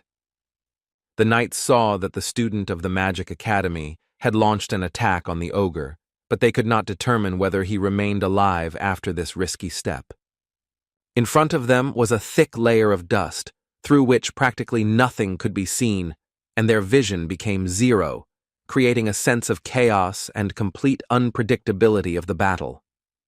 When everything cleared up, the knights were surprised to realize that Ruin was still standing, despite the dangerous battle, demonstrating incredible resilience and courage. Professor Heidel said not a word, watching the events with deep concentration, for he was both surprised and troubled by what he saw. The knight touched the young man's shoulder, as if not believing in the reality of what was happening, and his movement betrayed surprise and undisguised admiration for Ruin's unyielding determination. He said that it was necessary to immediately report the danger, because the student almost died, and such a hidden threat could have cost him his life at a critical moment in the battle.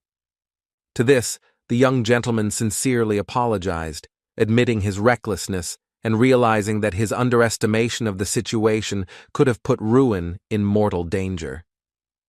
But he explained that at that moment they would not have allowed him to act like that, and even if Ruin had taken the risk, the combatants would have had to intervene to prevent mortal danger.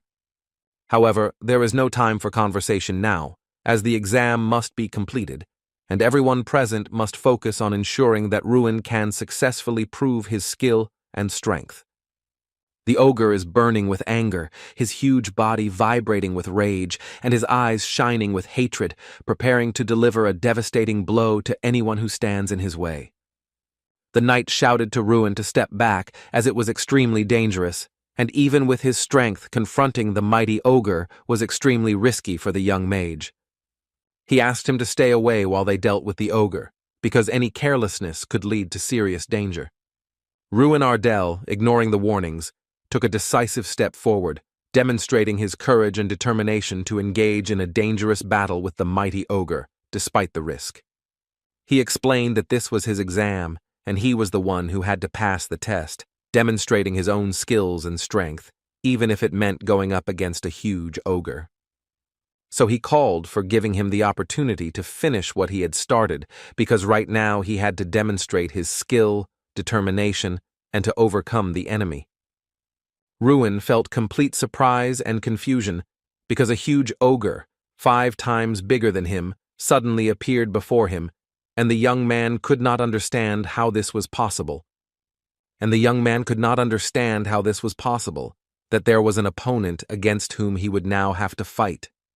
But 2 reasons inspired courage in him. Firstly, an unwavering faith in his own strength, and secondly, the desire to prove to himself and everyone that he was capable of overcoming even the huge ogre that stood before him.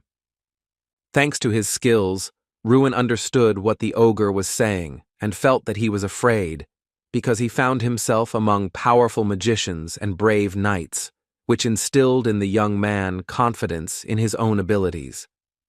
The second reason was the promise of a wonderful reward for having to perform the same repetitive task every day. Therefore, Ruin had no reason to hesitate, for his confidence was based on his own skills, his ability to understand the frightened ogre, and the tempting promise of reward for his daily labor. So, confident in his abilities and encouraged by both reasons, Ruin resolutely directs his attack on his huge opponent, without hesitation for a moment. The ogre looked extremely evil and menacing, his massive figure and angry gaze making even the bravest tremble before him. At the same time, he stepped on Ruin with his huge figure, which forced the young man to act with utmost caution. The status window in front of Ruin displayed the objective he had already completed, as his fist had hit the enemy, confirming the effectiveness of his actions in battle. Looking at the student, the ogre angrily declared that he was going to kill him, radiating a dangerous threat with his huge figure and fierce anger. Suddenly, the enemy rises into the air, preparing for a powerful attack on Ruin, his huge figure looming menacingly, instilling fear in even the bravest. Rising into the air to attack, he looked down on the people, radiating dominance and fierce menace, as if arbiter of the fate of those who dared to oppose him. From above, the ogre angrily declared again that he would break Ruin's head. His words sounded threatening, and the huge figure loomed over the young man, ready to strike. Suddenly it descends to the ground with immense force, shaking the ground beneath it and creating a dangerous threat to Ruin, who must dodge to survive.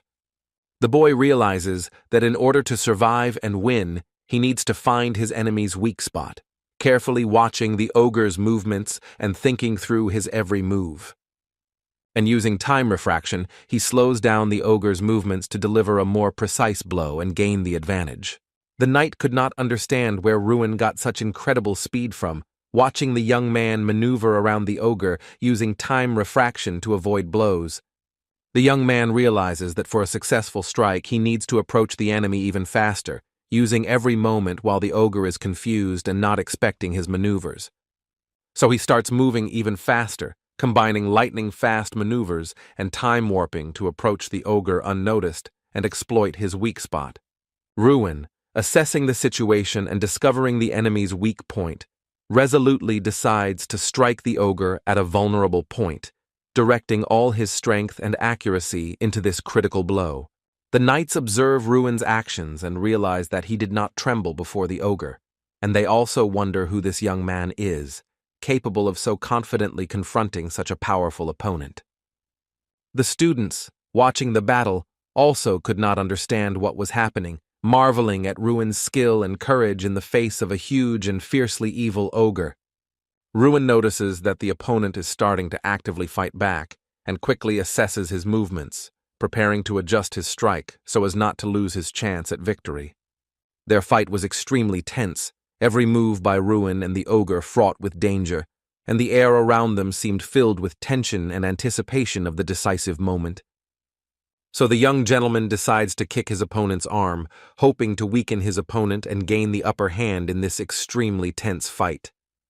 But he instantly grabs his limb, demonstrating his strength and threat, and Ruin has to quickly find a new way to free himself and continue the attack.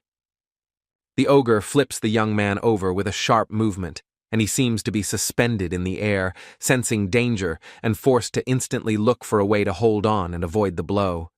The young gentleman loses his balance, hanging in the air after a sharp turn, and tries to quickly regain control of his body so as not to find himself in an even more dangerous situation. But gathering his thoughts and focusing, Ruin lands abruptly on his feet, regaining his balance and readiness to continue the fight with the monster. At that moment, the ogre attacks him again, advancing swiftly and trying to take advantage of any opportunity to hit Ruin and gain the advantage in battle. The hero instantly moved to the side and successfully blocked the attack, using his speed and agility to avoid the dangerous blow and stay in the fight. To this, the ogre angrily replied that the young man was a nimble rat, acknowledging his speed and agility, but still determined to win. So Ruin, regardless of the monster's words, resolutely decides to attack, directing all his strength and agility into a new blow to gain an advantage in the fight. Gathering all his strength and skills, he concentrates on preparing a powerful attack, combining speed, accuracy, and strategic thinking to hit the ogre in his weak spot. Ruin attacks his opponent from above, using all his strength and agility, and knocks the ogre off his feet, gaining a temporary advantage in a fierce fight. Now he stands with his feet on the ogre's chest, keeping him under control and preparing for the next blow, demonstrating courage and skill in battle. Ruin decides to end it by using his Fire Rage skill, directing destructive energy directly at his opponent to finish the battle. Suddenly, the ogre turns to Ruin and, observing his courage and strength, asks if he is even human, not hiding his surprise and some fear of the young man. To this, Ruin responds with calm confidence, something that the opponent did not expect at all, causing him a real shock. After all, the ogre realizes that Ruin is really talking to him, understanding every word the young man says, which amazes him even more and intensifies his sense of shock and surprise. The guy, without wasting time, instantly uses an explosive burning mana, directing it at the ogre with incredible force to deliver a powerful and devastating blow. And then he continues to use his skills, combining speed, strength, and magic to maintain his advantage and not give his opponent any chance to recover. Lava seemed to spill out into the middle of the field, enveloping the opponent in a fiery element and dealing him a powerful blow that made him feel a real threat. Ruin strikes the monster's face with a sharp and precise movement, inflicting severe pain on the opponent and shifting the balance of the fight in his favor. Strawn, observing the fight, says that the master did much better than he expected, acknowledging Ruin's skill and courage in the face of the huge ogre. All the observers around could not believe that the young magician was able to defeat such a powerful opponent, marveling at his strength, agility, and skill in battle. The students, amazed by Ruin's feat, began shouting words of congratulations and admiration for the young man, paying tribute to his courage and incredible victory. Professor Ellick held back his anger, unable to believe his eyes that his student had been able to deal with such a powerful opponent, and his heart was filled with a combination of amazement and incomprehension. However, Tryon Ignis looked ahead with a slight smile, as his pupil had single-handedly defeated the ogre, dovandfshi his skill, courage, and maturity in battle. And although it seemed that it was simply impossible, Ruin was still able to cope with the powerful monster, pokazavshi incredible strength, agility, and determination even in the most difficult situation.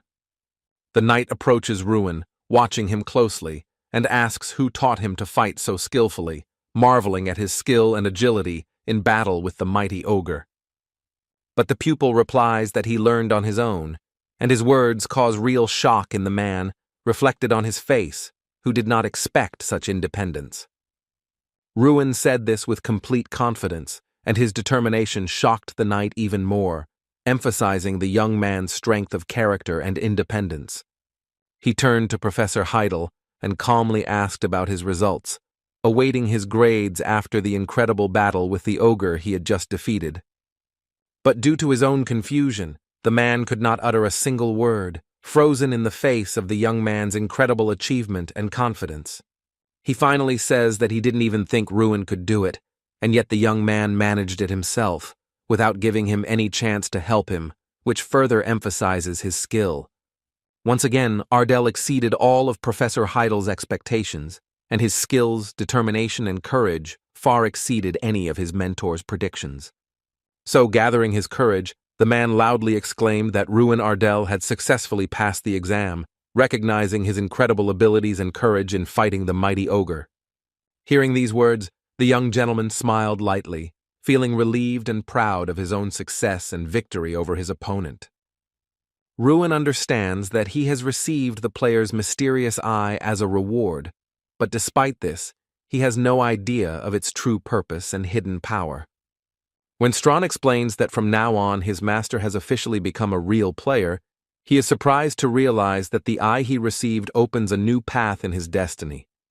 Strawn reports that he is well aware of this unique skill, as it can only be possessed by someone who has truly earned the right to be called a true player. Enemies that hide themselves with magic will now be visible to Ruin, as Ziavladamitsa, there is a faint, glowing outline around their silhouettes, making it clear how useful this ability is.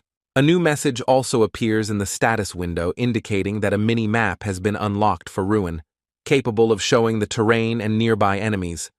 Strawn explains that thanks to it, Ruin will be able to see everything that is happening within a radius of 500 meters around him, including enemies and obstacles. Ruin also gains the ability to view the selected target's status window, allowing him to learn about its strength, skills, and level of danger. The bear orders its master to use the player's eye and look at the defeated ogre with it to test the new capabilities and verify their strength.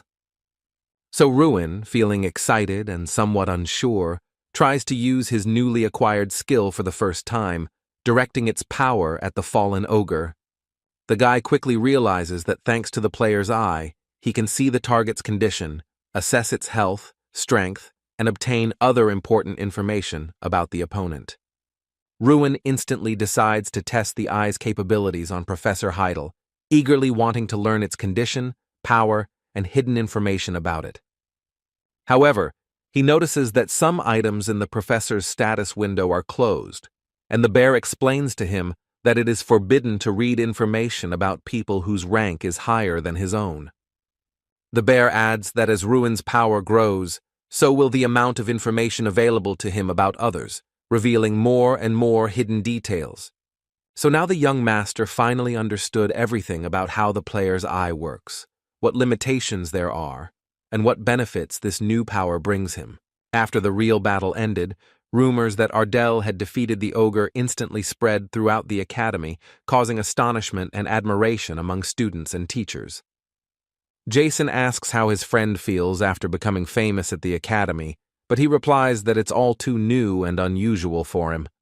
Suddenly, an unknown girl called out to the young man, and he, intrigued, turned to find out who it was and what she wanted. She asks if he is really the same Ruin, and Molody, the magician, is slightly confused and surprised, trying to understand the reason for her interest. It turns out that there were 3 girls. They praised the hero for his feat and brought small packages, wanting to express their gratitude and admiration. However, out of shyness and embarrassment, the students quickly turned and ran away, leaving Ruin surprised and a little confused. The young gentleman, handing Jason a package, asked him if he would like to accept the gift, trying to politely share the pleasure. Suddenly, Damon shouted sharply that such an act was not a sign of respect for the girl who had overcome her own shyness and packed lunch for him, emphasizing her efforts. Ruin decided to activate the player's eye and, looking at his comrade, immediately noticed that he had extremely high potential and great hidden abilities. Over the past few days, the guy has tested all the academy students and discovered that, apart from him, only Mikkel has high potential and significant hidden abilities. So Ruin advises Jason to try a little harder, assuring him that then he will definitely show an excellent result in the next exam. Ruin asks not to waste time on games, after which Jason replies that his goal will be to get into the top 10, determined to achieve it. However, the student asks the hero if it's really him, because something in his behavior and attitude has clearly changed, and it couldn't go unnoticed. The guy was confused because he didn't immediately understand what exactly his friend meant, and what meaning lay behind this unexpected question. But mentally, he realizes that it's hard even for himself to believe this, let alone others, and he understands how much of a change has happened to him during this time. Recently, gossip has been spreading around the academy about Ruin, as if he will replace Mikkel and become not only the best student, but also a worthy representative of the academy in front of everyone. Suddenly, Ruin, hearing Jason's words, replies that he is not interested, and without stopping, moves inside, leaving his friend a little surprised. Jason Damon cannot understand how his friend could be indifferent because this year is marked by the Great Festival, an event that should excite everyone. In the 5th month of each year, representatives from different academies come together to showcase the best student among them and determine their true skill. And once every 8 years, an Olympiad is held, where students compete for the honorary title of the best magician, demonstrating their abilities, strength, and strategic skills. This is a national competition for the most talented graduates of the country's most famous academies, and the winners receive prestigious privileges and significant cash prizes. Therefore, a limit has been set on the number of participants. 1 for the individual competition and 30 for the group competition, allowing the academy to be represented by a team of 31 students. The students are curious about who will be the academy representative this year, and they are surprised to ask themselves if it's really Mikkel again. However, Jason confidently states that this time Ruin will definitely be the representative, because he is the only one who received 100 points from Kingram, and this makes him the undisputed candidate. They can't even remember how Mikkel's performances at previous festivals went. Ruin surpassed all their expectations and left him behind. After all, in individual competitions, this student ended up last 4 times out of 5, which made Mikkel's performances hardly noticeable against the background of other talented participants. Therefore, due to its constant failures, the academy began to be called the Academy After, because its students had no chance to perform adequately in any competitions. And the only way to get rid of this shameful stigma is to send Ruin to the competition, because only his abilities can raise the educational institution to a worthy level. But the young magician himself realizes that the exam is not yet complete, and any expectations are still premature, because the true result will only be known at the end of the tests. After all, the final verdict on participation in the festival is determined by the results of the exam and the recommendations of professors, so it would be reckless to draw conclusions just yet. Therefore, there is still a 4th stage ahead, and Ruin needs to focus and prepare as much as possible to show himself next time. 4 days have passed since the end of the 3rd stage, and it feels like time is slowly passing, forcing me to constantly reflect on the events. Ruin Ardell received 1,000 powers from his desire, and a feeling of power filled his body and mind, making his every step become confident and decisive. His preparation was complete, and Strawn exclaimed happily that he had been waiting for this moment for a long time, then eagerly announced that it was time to raise the bar. Also, the retask successfully Prodvinilus reached the 2nd level, and he watched with cautious excitement as the new challenges became increasingly difficult. Ruin was absolutely confident in his incredible strength, feeling that his body had become significantly stronger and more resilient than even a few days ago. The difficulty of the repeated task had doubled, but with it the reward had tripled, and with a mixture of excitement and determination he prepared for the new challenges. Even the Guardian himself, legendary in his power, could emit flames that revealed his newfound power and made him awe-inspiring to watch. Ruin was surprised and looked at the little bear with curiosity, trying to understand how such a tiny creature could cause him so much emotion and surprise. He couldn't understand what was happening around him, and what this mysterious fire was that suddenly flared up, casting a bright light and increasing tension. His eyes widened in shock and surprise as he tried to comprehend what was happening around him and grasp the full grandeur of the unexpected spectacle. Professor Ellick watched the student from the window, carefully analyzing his actions and reactions, trying to predict how he would cope with the new challenges. He still couldn't understand how this had happened to Ruin and his power, and thoughts of it haunted him, forcing him to ponder every moment of the event. He knew that in the end, this brought the student extra points, and he watched his progress with a certain dissatisfaction and anger. The professor wondered if Mikkel could truly defeat Ruin, as the latter's strength and determination seemed virtually invincible at this point. Uncle Ellick believed that his nephew had very little chance of success here, and his thoughts were full of doubt and cautious skepticism about further events. Now, not only was his participation in the festival at stake, but also his place as the best graduate. But the Garrickhill family, as always, must remain at the top of the academy. No matter what, Professor Ellick was willing to do anything to support his student and ensure that his nephew did not miss out on his chances for success. Ruin understood that Strawn had successfully advanced to the 2nd level, and this information forced him to ponder his next steps and his own strategy. And as a reward, the master received 200 units of strength, which significantly increased his power and gave new opportunities for further trials. Ruin turned to him and noted that he seemed to have grown, noticing changes in his posture and confidence that indicated a new level of development. And thanks to the little bear, the young magician now possessed 1,200 units of strength, feeling incredible power and confidence in his further actions. To which Strawn proudly remarked that this was just the beginning, and added that the difficulty of the task had also increased, emphasizing the level of new challenges and trials. He asked the young man to carefully study the status window, emphasizing every detail, because understanding the situation and successfully completing the subsequent task depended on it. Ruin understood that he had already performed an increased number of repetitions before, so now the task did not seem difficult to him, and he prepared to complete it with ease. But a new training in real combat appeared, and the young man felt that the previous exercises had only prepared him for the real tests. Strawn asked if the host remembered their first meeting and reminded him that he could now become anything, emphasizing his friend's unlimited possibilities and potential.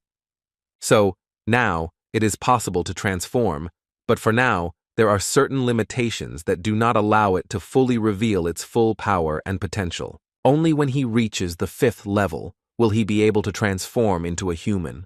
But now he will demonstrate what he is capable of in his current form, impressing his master.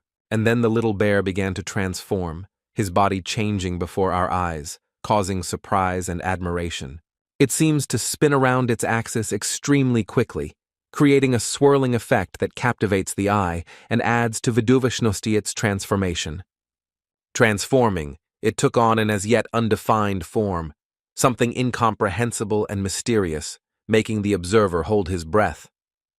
When Ruin finally gets a clear picture, he realizes it's a scarecrow, and his gaze is filled with surprise mixed with a certain wariness. He laughs a little and explains his reaction by saying that he expected something completely different, and his light humor adds a bit of levity to the situation amidst the tension. To which Strawn replied that he should not be looked down upon, because when Draka began training, he proved to be extremely useful and capable in learning. And then Ruin realized that he was acting as a mannequin and assistant in completing tasks, helping, and at the same time becoming part of the learning process. This meant that he would have to undergo training in real combat with a scarecrow every day, which would require him to have endurance, concentration, and constant improvement. But since he was still weak, his strength was equal to that of a third-class mage, which limited his capabilities and made training particularly demanding. Strawn proudly declared that when he could fully utilize his power, anything would be possible, emphasizing his belief in his own abilities and future achievements.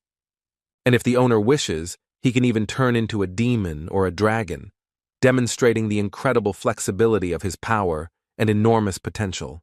So Ruin suggested starting training right now, feeling ready for action and determined to immediately move from talk to real challenges. They began training like magicians, each focused on their actions and watching their opponent, feeling the tension and excitement of a real battle. Strawn's eyes sparkled, reflecting the fire of determination that filled him during training, preparing him for each new challenge. And the little bear was ready for battle, his body filled with energy, ready for every move and every challenge that lay ahead. He explained that even if his power accidentally hit the host, it would at most knock him back, but would not cause any damage. And Ruin can attack him as much as he wants, because even the most powerful blows do not cause damage, which makes him an ideal partner for training and honing skills. Warning: Strawn attacks first, demonstrating determination and speed, ready to test his control over the force and hone his skills in combat. Around them, as if burning, the sun spread its rays, flooding everything around with warm light and creating the effect of a magical atmosphere of battle. Ruin thinks that right now Mikkel is probably also training, intensely preparing for the upcoming battle, improving his skills and strategy. However, Mikkel was with his uncle and asked what he should do, trying to get advice before the upcoming trials. Which made Professor Ellick angry, because couldn't Mikkel have been a little stronger? And the thought of his weakness caused a mixture of irritation in his mentor. Mikkel replied that the uncle had no right to argue, because it was he who proposed what Ruin received high marks for, emphasizing the fairness of his position. It was Professor Ellick who suggested that try and pit Ignis against an ogre apprentice deliberating the course of the trial and testing each of their abilities in combat. Thanks to this, the young man received the best possible result, and if the family finds out about this, Professor Ellick will definitely not have it easy. The man realized that his nephew was blackmailing him, and a feeling of irritation and caution immediately overcame him, forcing him to think through his next actions very carefully. To which he suggested coming up with something and finding a way to rectify the situation, demonstrating ingenuity and willingness to quickly respond to a difficult situation. After all, if Ruin becomes the Academy's representative at the festival, the professor suddenly remembered that he had an idea that could affect the course of the battle. He hands Mikkel a small flask with a liquid substance inside, carefully watching his reaction, and at the same time preparing him for further action.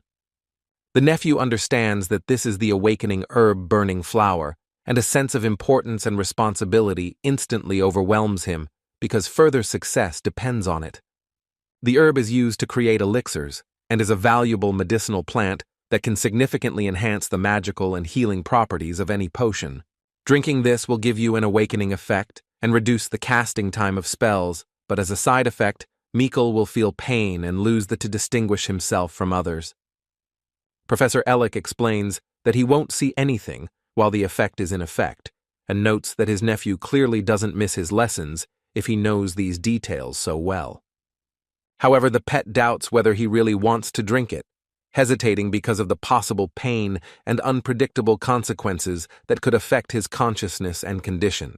This is a risky idea, because Professor Heidel knows very well what Mikkel is capable of, and if he notices something suspicious, the young man will definitely not keep quiet and reveal the truth.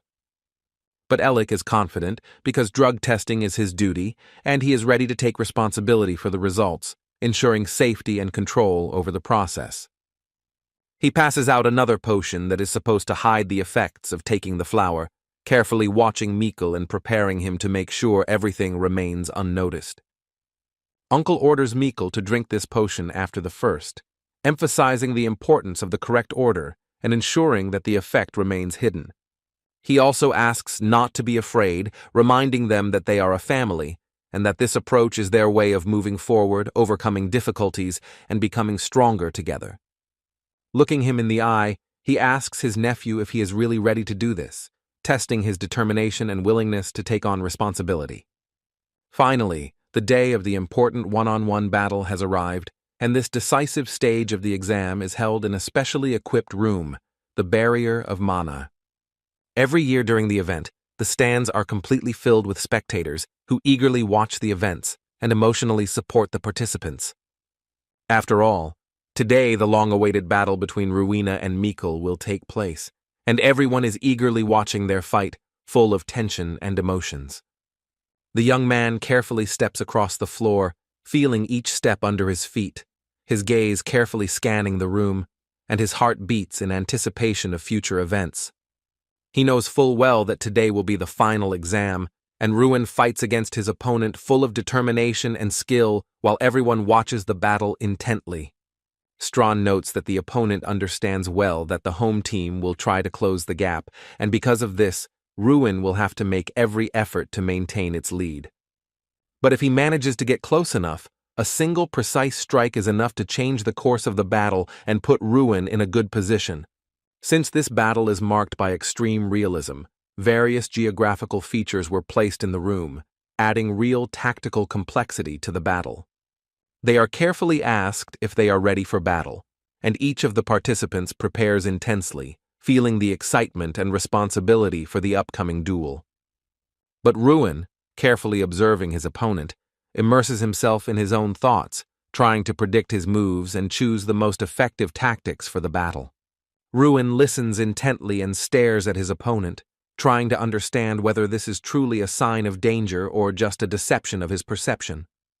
After all, Mikkel's condition was far from normal. He moved chaotically, his eyes shone with anxiety, and it was obvious that he was not fully in control of his actions. And he wasn't as brazen as usual, so I had to carefully check his actions with the sharp eye of a player so as not to miss any tricks. So Ruin decides to use this skill, focusing on his opponent and trying to predict his next move to gain a tactical advantage in battle. It's obvious that something is wrong with him. As usual, his movements are more cautious, his gaze is more alert, and his usual confidence seems to have disappeared somewhere, causing concern. Through the window it is visible that he is in a hidden state, and the young man understands that he is trying something zrobiti, probably a drug that could affect the battle. He realizes that Professor Ellick conducted a test before the exam, and, surprisingly, helped the opponent with it, which makes the young man doubt the fairness of the upcoming battle. The judge declares that the use of black magic is prohibited, while all other types of magic are permissible, and the exam scores will be given based on the level of magic. There's no need to worry about your opponent, as mana barrier reduces the effectiveness of magic by almost 99%, making attacks significantly weaker. However, Ruin had a question, so he cautiously raised his hand, ready to receive an explanation and find out all the details so as not to make a mistake during the battle. Asks the judge what will happen if someone is found to have taken a prohibited potion, hoping to get a clear explanation of the consequences of breaking the rules. In this case, participants will lose the right to take the exam and may even be expelled from the academy, as violation of the rules is considered extremely serious. But the man asks why such a question arose, but Ruin remained silent and did not confess, carefully hiding his thoughts and true intentions. So they were ordered to take their positions, after which each participant approached the designated spot with concentration, preparing to begin the battle and waiting for the referee's signal. The young magician realizes that he has no evidence, because he can only see the status window, and it is almost impossible to convince anyone of his suspicions. He decides to find concrete proof that leaves no doubt in order to convince others of his rightness, and finally prove the truth in this difficult situation. At this moment, the start of the fight was announced, and the tension in the room increased sharply. The spectators held their breath, and the participants concentrated on preparing for the fight.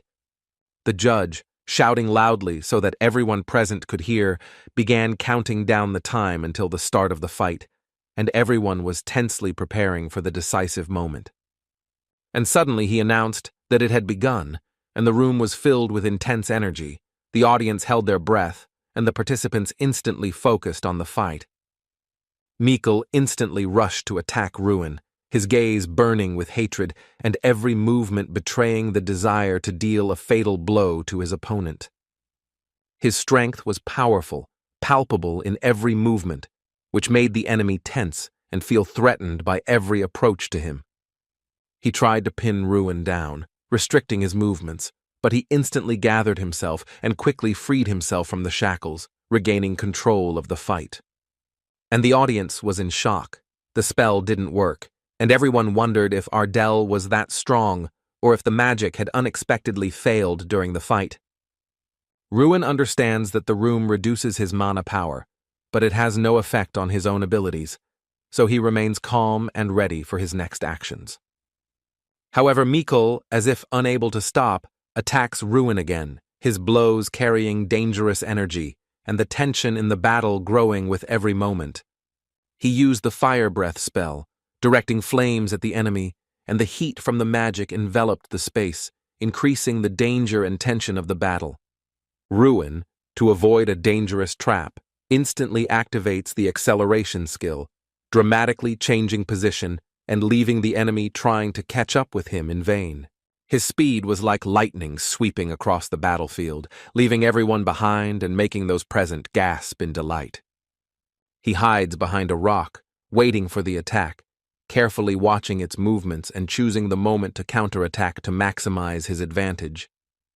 Ruin carefully begins to analyze Mikkel's movements, trying to predict his next actions, find weaknesses, and plan an effective response. He realizes that the potion Mikkel drank reduces spell-casting time and speeds up the increase in mana collection, making his attacks dangerous and more unpredictable. The opponent shouts that it's enough to hide, ordering the young man to come out to meet the fight, and his voice is filled with determination and aggression that makes everyone watch intently. Ruin carefully analyzes Mikkel's behavior, notices his excitement, and is now finally convinced that he really drank the forbidden potion before the fight. He discovered that it was the herb of awakening, the burning flower, a magical elixir that greatly enhances the abilities of the one who takes it, making him extremely dangerous. After all the symptoms, hand tremors, decreased ability to distinguish opponents, and other signs completely coincide, confirming his suspicions. Ruin only had to check one more detail, Mikkel's reduced sensitivity to pain, to finally verify the effect of the potion he had drunk and assess the danger of his opponent. Going out to Mikkel, the guy remarks that it's no wonder why he was so confident. Now everything is coming together, and he understands the true strength and advantage of his opponent. After all, this entire exercise is connected to the burning flower, and its effect noticeably affects the student, giving him unexpected strength and forcing the opponent to act. Mikkel was extremely confused because he didn't understand what exactly had betrayed him, and his confidence began to waver under the weight of the unexpected situation. Ruin, confidently raising his voice, tells the enemy to prepare, his determination felt in every word, increasing the tension before the battle begins, and instantly uses the time refraction spell, changing the speed of movements and perception of space to gain a tactical advantage over the enemy. Attacks Mikkel precisely when he is convinced that his opponent is extremely fast, using the moment of confusion for the most effective strike. Ruin truly possessed extraordinary speed. His movements were lightning fast and precise, allowing him to control the course of the battle. He realizes that all his attempts are futile, no action produces the desired effect, and the struggle seems hopeless in the face of the enemy's irresistible force. The battle between the students was extremely intense, every move and spell full of concentration and determination, and the audience held their breath, watching every moment. The professors cannot understand how Ruin was able to catch up with Mikkel so quickly. His lightning-fast speed and precision of movements leave even experienced mentors in awe. The young man sees the enemy flying rapidly towards him, using the fire lizard spell, and the fiery magic illuminates the space, emphasizing the danger of the attack. Suddenly, he realizes that he needs to create an earthquake to repel the attack, and instantly prepares a spell, trying to change the course of the dangerous duel. The strength of both academy students was extremely powerful, their magic and physical abilities creating an explosive combination that made the duel tense. Ruin realizes that his spell has worked against Mikkel, his opponent feels the effects of the magic, and the young man feels confident in the correctness of his choice. The audience watched in shock as the young magician was able to repel the fire elemental attack. His skill and speed surprised everyone present. At that moment, despair was visible on Mikkel's face. He understood that his attack had failed, and uncertainty began to take hold of him, emphasizing the tension. As Ruin began to approach, Mikkel's eyes widened even more, reflecting fear and surprise as he realized who was standing against him. With fear in his voice, Mikkel begged not to come any closer, his eyes wide open in terror and his heart beating fast, sensing the approaching danger from Ruin. Ardell said with cold confidence to Mikkel not to be such a wimp, his voice full of determination and steadfastness, adding to the tension. And he prepared his strike using only 2 fingers, demonstrating incredible precision and skill that made his attack unreadable. However, it was in these 2 phalanxes that all of Ruin's power was concentrated, and he was preparing to unleash incredible energy that could turn the tide of battle in his favor. So the young magician, gathering all his strength into one swift burst of energy, decisively struck his blow, hoping to break his opponent's defenses. All the spectators present were shocked, because none of them, even in their wildest thoughts, could have predicted such a powerful display of strength and courage. However, Ruin's eyes clearly shone with unshakable confidence in his own abilities, as if he had long foreseen this moment and already knew that victory would certainly be his. Mikkel begged the young man not to look down on him because in every word he said he could feel anxiety, fear, and at the same time a faint hope for sympathy. He wanted to continue saying something, but he didn't have time to say a word because Ardell, without hesitating for a moment, swiftly outpaced him and launched a surprise attack. And from this crushing force, Mikkel was abruptly thrown up like a defenseless doll, his body hanging in the air for a moment before falling back down. He landed on his back, and the sharp pain didn't pierce his entire body, make him writhe in agony and gasp for air, or even make him lose consciousness. However, he did not give up and, gritting his teeth, defiantly declared that Ruin's blow was too weak, and that it did not cause him any pain at all. Ruin understood that it was dangerous to continue the test, because his opponent could die from the injuries he received, because after drinking the potion he felt no pain at all.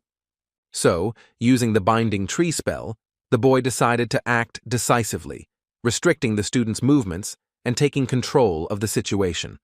Raising his hand and full of determination, he loudly exclaimed that Mikkel Garihill had taken a prohibited drug, thereby endangering his own life and the exam. The judge quickly approached the student, his gaze sharp and stern, and he immediately asked if it was true that Mikkel had taken a banned drug. Ruin stated that he was sure of this, because the drug he had taken could be hidden from others, and any attempt to deceive others would not be in vain. And perhaps the inspector simply turned a blind eye to this violation, deciding not to intervene and leave the situation without official punishment, even though everything was obvious. By alluding to Professor Ellick, who was his uncle, he was silently pointing out the possible influence of family ties in making the decision. And then the judge realized that among all the students at the academy, only one person fit this description, and his attention focused on her, causing a feeling of tension. They both seemed to not want such an accusation against the professor, but there was no other way out, and they were silently forced to admit the need to take this step. Professor Ellick rushed towards Ruin, shouting as if he didn't understand what he was saying, his face full of rage and despair at the same time. As if this wasn't a man, turning a blind eye to his nephew drinking the forbidden potion, demonstrating indifference to the rules and possible consequences. However, Ruin firmly stated that he could prove himself right, his gaze unwavering, and his voice full of determination and confidence in his own words. Professor Ellick suggested taking the drug test again, but Ruin replied that it was useless because he had already given Michel an elixir that could hide the intake of a prohibited substance. He was immediately asked what he was going to do in such a case to prove his case, because everyone was waiting for a decisive and unexpected step.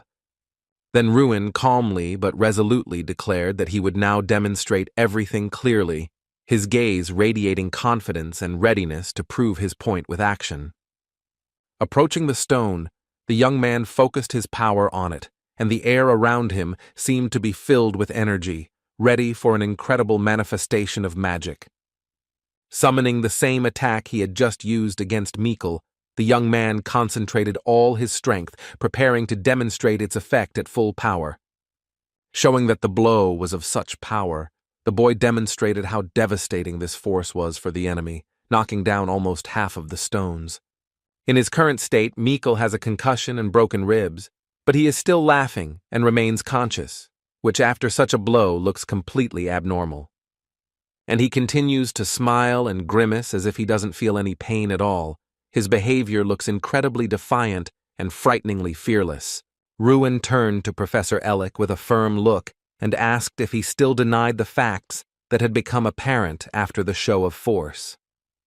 Suddenly the man was called by Tryon Ignis, and his voice, full of urgency and unfeigned seriousness, caused everyone present to immediately tense up. The head of the academy looked extremely angry. His face was full of severity and fury, and his gaze could make anyone feel fear and anxiety at the same time. After all, he didn't understand how someone dared to hide this in the sacred territory where the exam was being held, violating all the rules and undermining the authority of the academy. He ordered Professor Ellick to quickly head to his office, his voice stern and unappealing, leaving no chance for objection. Everyone around wondered what would happen next, because the tension in the air was palpable, and everyone felt that the next events could change the course of the exam forever. Rumors spread throughout the academy that Mikkel had been expelled, his uncle had been fired, and Ruin had been given a new nickname, the Exorcist of Mages, which shocked everyone present.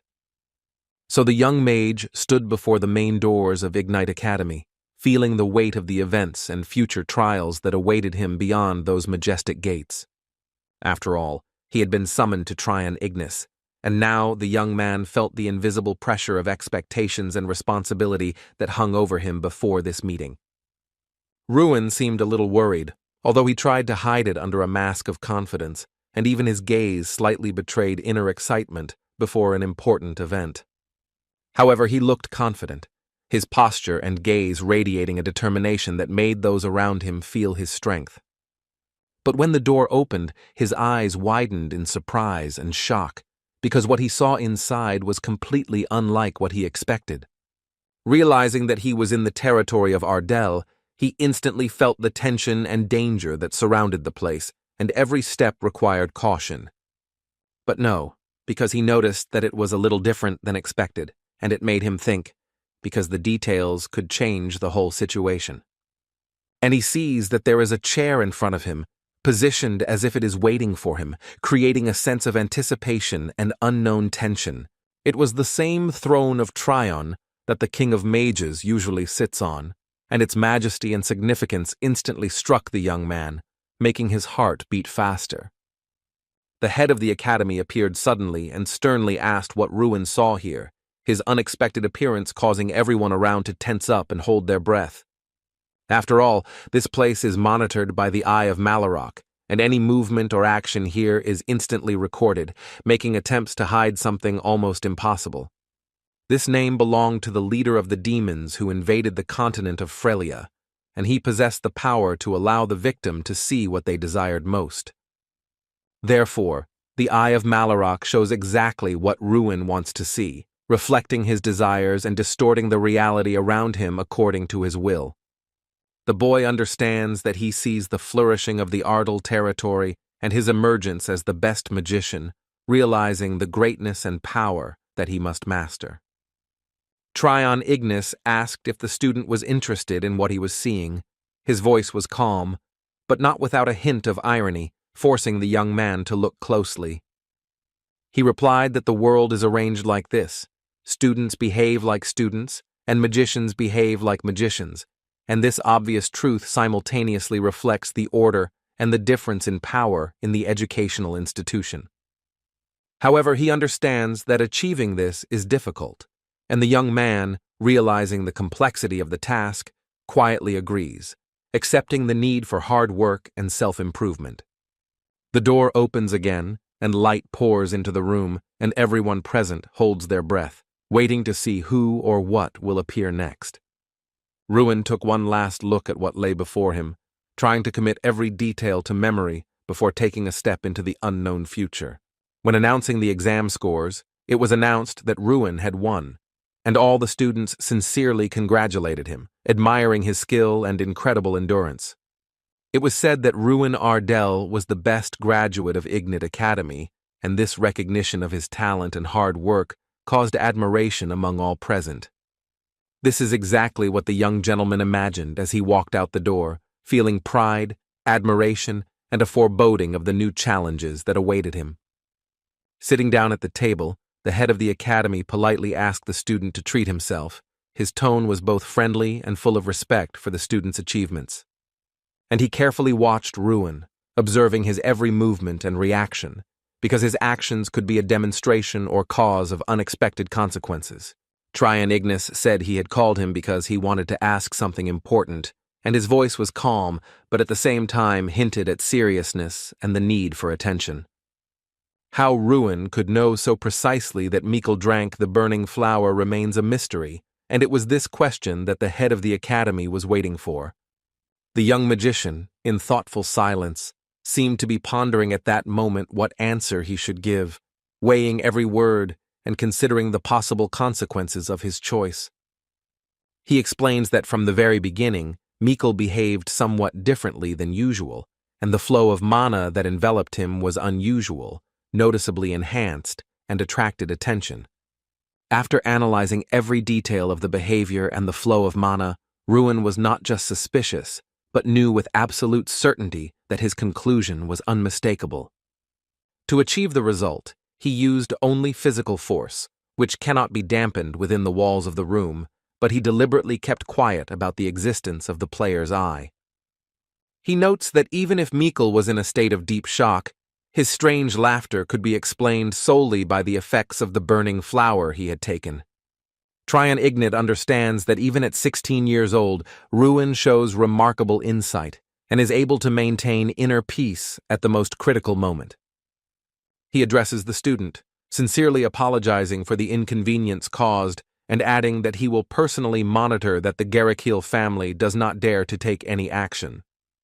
However, that's not all, because the head of the academy has a special proposal in mind, which he decided to voice right now, considering the moment to be the most appropriate and significant. He asks if Ruin would like to become a representative of the academy this year and participate in the Great Festival, which is considered the most prestigious event among magicians. The young man instantly realizes that this is exactly what everyone dreams of, that this is a unique opportunity that can open up new horizons for him and realize his boldest ambitions. He closes his eyes, takes a deep breath, and tries to concentrate to weigh all the options and make a decision that could determine his future path in life. But in the end, he sincerely thanks Tryon Ignat for the generous offer, feeling gratitude and respect for someone who has so closely followed his path in the academy. Ruin replies that he feels a lack of experience, as he has not participated in real battles for the past 5 years, so he lacks practical training. Due to an internal disorder that prevented the free release of mana, all such events remained closed to him, and therefore he was not sure whether he would be able to perform worthily at the Great Festival. To this, Tryon Ignat calmly replies that this is not a problem at all, assuring that any doubts Ruin may have will not be an obstacle to participating in the Great Festival. After all, the head is convinced that the student is more than worthy of being considered a candidate for victory, and his abilities, experience, and insight make him a real contender. The young man didn't believe the words at first, but the man patiently convinced him that all of Ruin's abilities, experience, and hidden talents gave him every chance of victory. And more importantly, Ruin Ardell has the potential to become a kind of secret weapon that will appear out of nowhere at a crucial moment, changing the course of events in his favor. After all, opponents know absolutely nothing about him and his combat strategy, which makes Ruin unpredictable and gives him a huge advantage at crucial moments. Ruin realizes the truth of the magician's words, because it is thanks to this unpredictability that it will be easy to catch enemies by surprise, gaining a decisive advantage in battle. So Tryon Ignat, maintaining calm and seriousness in his voice, asks for the final answer of his pupil, eager to know if the student is ready to accept the offered honor. And Ruin, feeling responsible and inner determination, replies that he will do everything possible to justify the trust of the head of the academy and not disappoint expectations.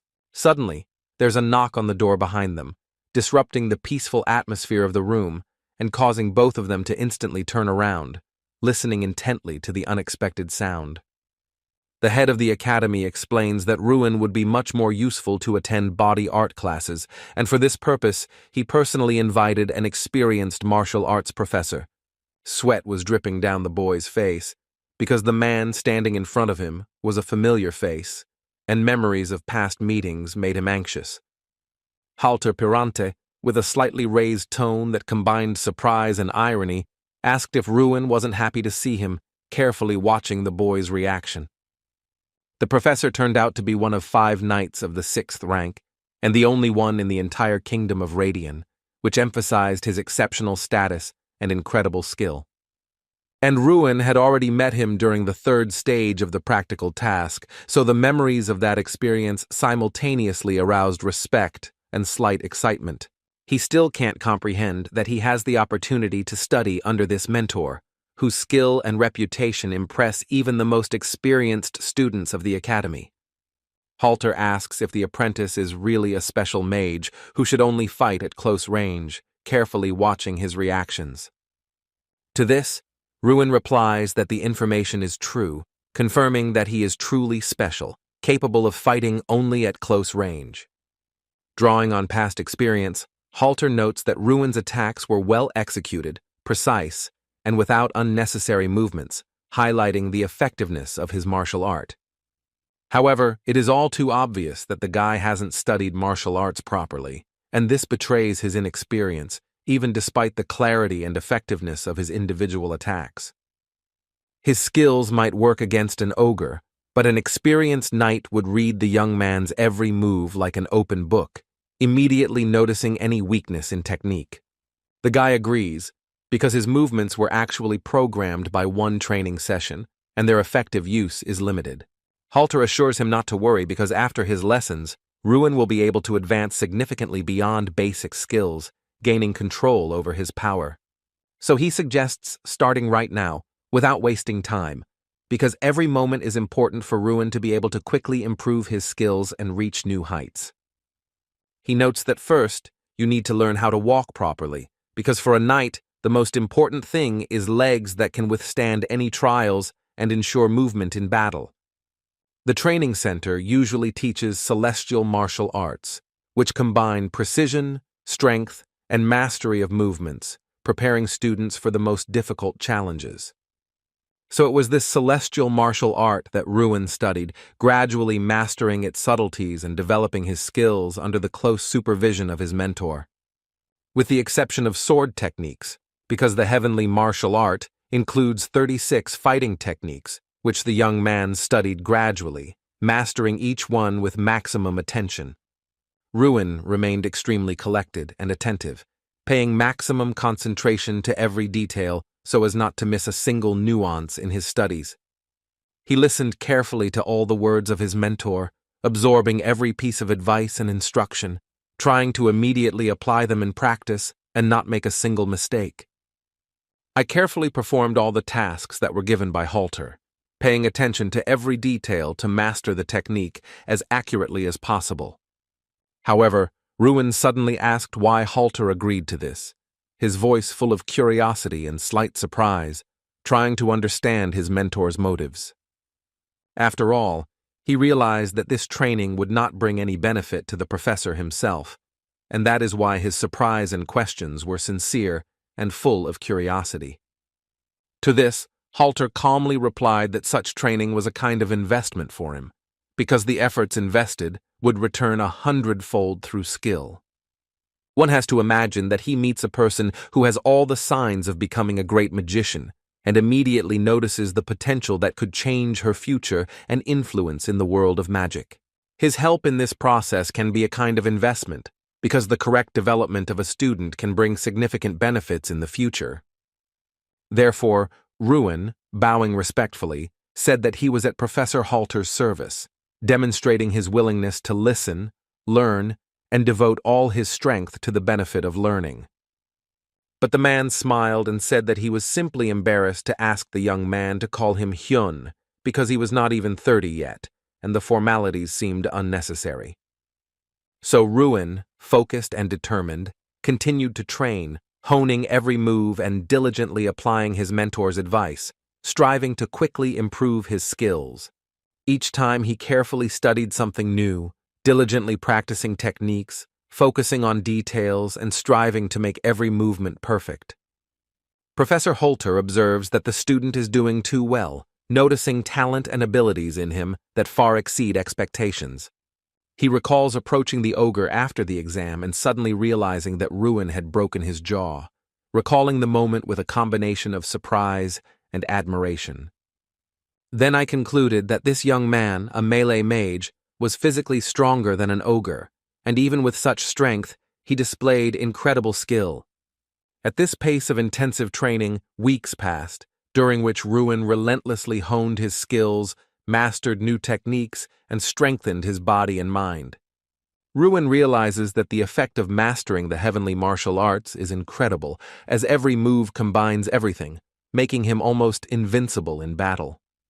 But even Strawn, observing the training, advanced to level 3, demonstrating significant progress and inspiring him to continue improving his skills. Ruin now possesses 2,130 forces, which significantly exceeds the figures achieved by Drac during the same period, emphasizing effective progress. Suddenly, someone called out to the young gentleman, and he instantly turned around, listening to the voice that pulled him out of his training immersion and caught his attention. Opposite him, focused and determined, Jason ran, his speed and rhythm of movements giving Ruin an instant sense of competition and the need to concentrate. Asking if his friend had seen anything new, Jason watched his reaction, trying to understand how well the young man knew the news.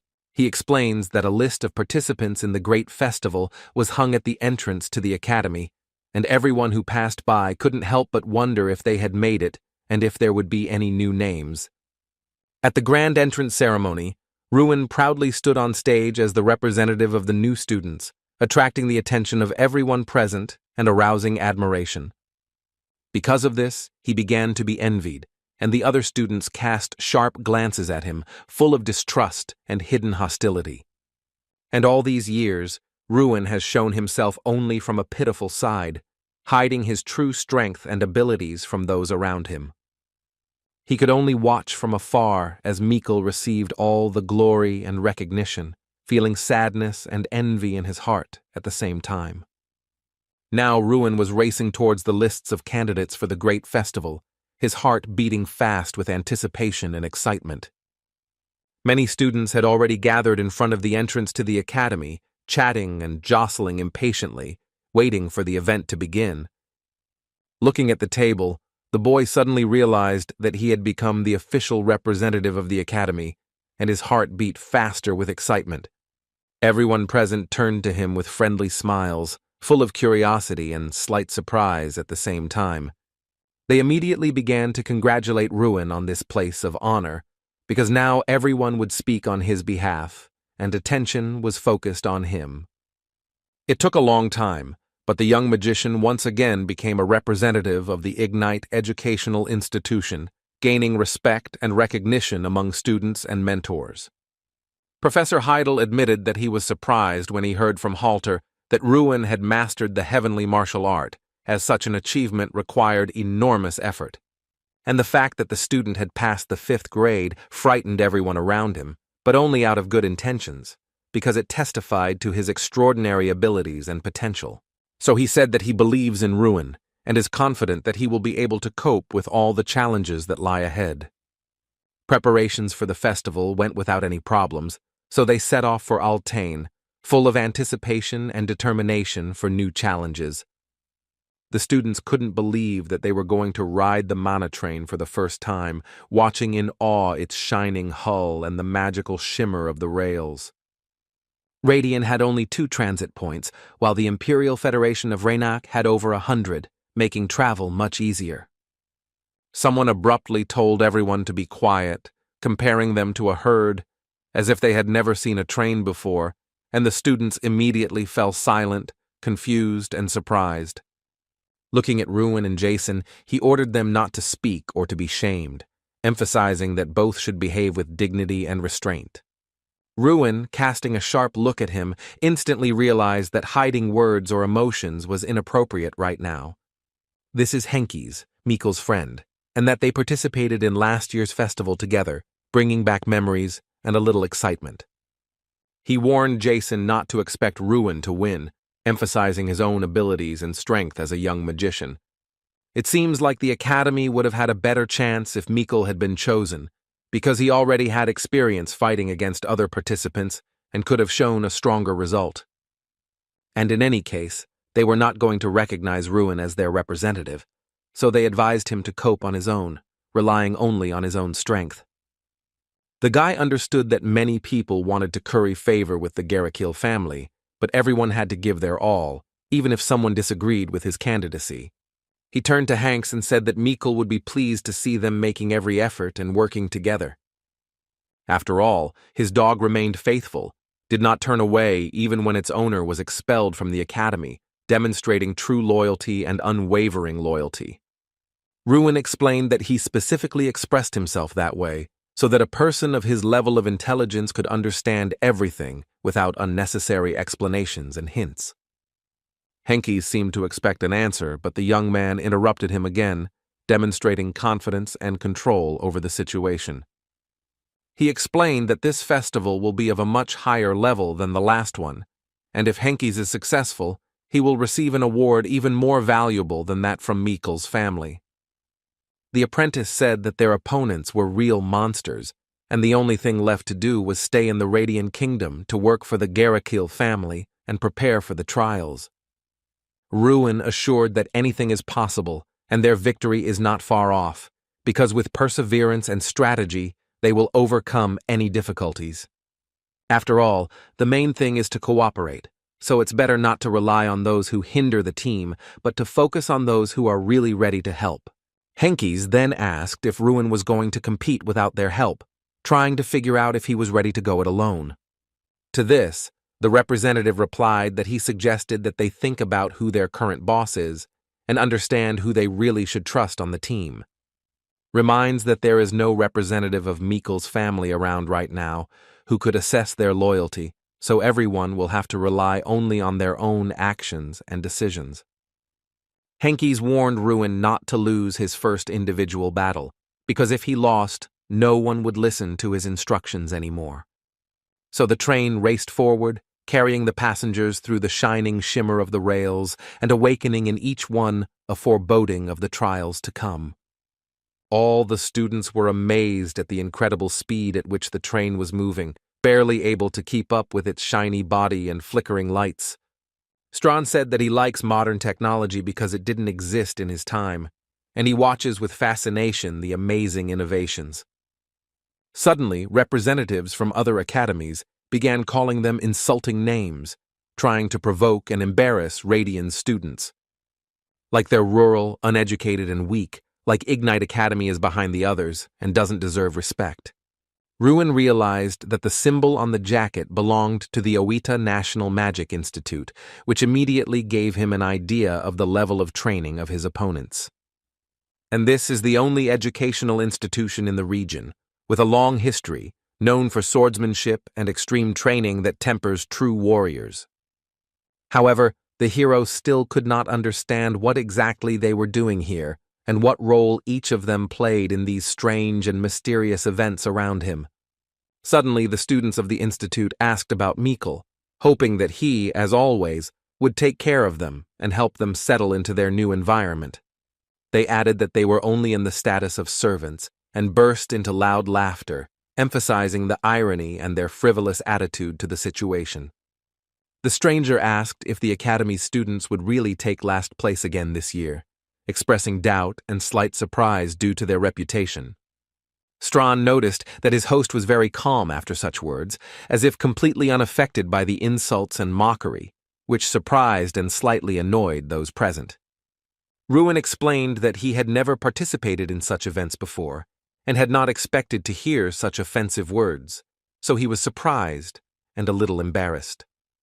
I began to watch Professor Heidel closely, trying to notice any signs or clues as to how to properly respond to the situation.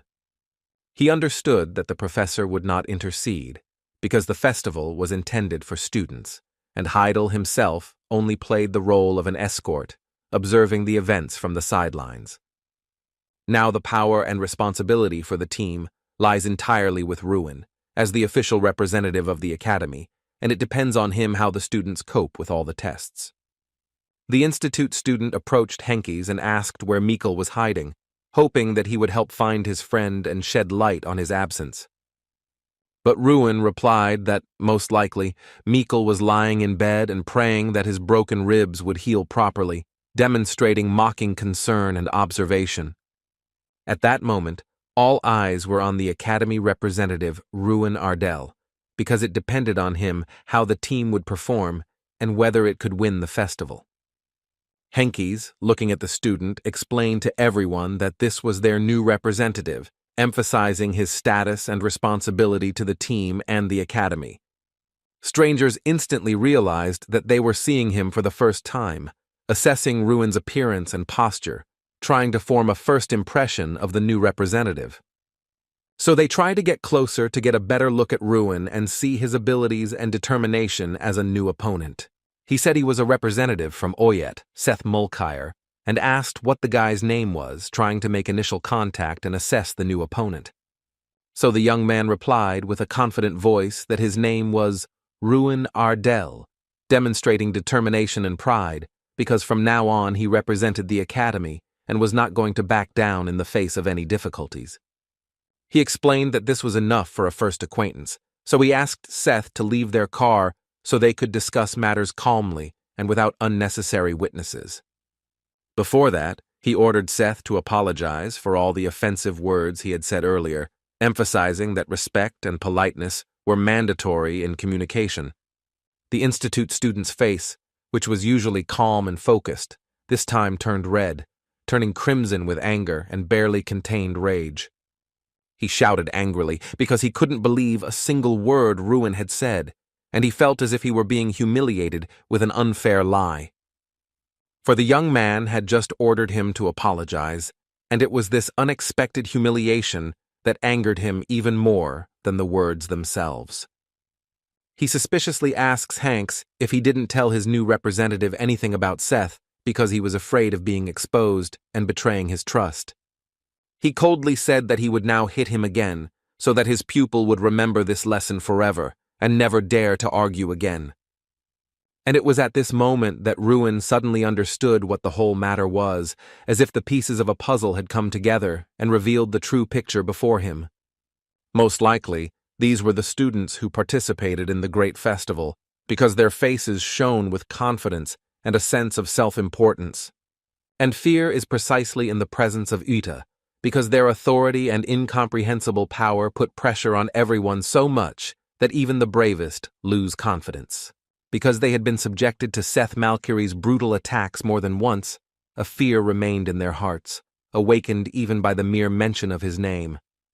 So Ruin realized that all this time they had been acting according to a plan, to destroy the morale of their opponents before the competition even began, sowing fear and doubt in everyone's hearts. But suddenly, the young man realized that the great festival had already begun and the time to act was now, leaving him with a sense of urgency and a pressing need to intervene. He asked Seth Mulcair if he didn't want to sort things out on the spot, because the tension and resentment had already reached a critical point and he couldn't wait any longer. He, preparing his fist, coldly warned Ruin not to regret his words because the consequences could be painful and immediate. But suddenly, the man, entering the carriage, shouted loudly for Seth to stop, and his unexpected appearance instantly made everyone fall silent in surprise. The pupil's eyes opened wide, for the professor stood before him, and this unexpected authority instantly evoked in him a mixed reaction of fear and surprise. The man ordered him to sit down and calm down, wondering in his mind if the student had been trying to make enemies and cause trouble everywhere he went from the very beginning. Professor Ota looks at Professor Heidel and sincerely apologizes for his students' behavior, acknowledging their mistakes and seeking to ease the tension between the parties. So the man firmly ordered Seth to return to his carriage immediately, emphasizing authority and leaving no room for discussion or argument. At this, he turned around, looked coldly at Ruin, and said that he would definitely deal with him later, leaving a feeling of unresolved threat. But the young magician didn't answer anything, only thinking that from the very beginning everything was much more complicated than it seemed. Suddenly, Seth asked in surprise why the professor had stopped him, since he himself had proposed to resolve the situation, and this contradiction angered him. When he replied that the boys had overlooked something, Seth nodded grimly, feeling that the true essence of the situation had remained hidden from the eyes of everyone present. He noted that Professor Heidel was smiling, and that innocent yet mysterious smile added a strange tension and uncertainty to the situation for them. When I watched Seth's actions, it seemed as if he was waiting for the moment when a fistfight was about to begin, and the tension in the air became almost palpable. Perhaps it was confidence, but they could not know for sure because external manifestations do not always reflect a person's true intentions or inner state. But this guy named Ruin clearly possesses something unknown and is completely different from the Meikle that Seth fought last time. It was after these words from the professor that Seth Mulcahy plunged into his own thoughts, considering every step and trying to understand how Ruin's actions would change his plans. After a brief showdown with Oda, the atmosphere in the car changed, the tension eased, and everyone present felt a certain relief, although the tension still remained in the air. Together, they discuss the first match and the fact that the group competition will take place without a representative, considering strategies and possible consequences for the team.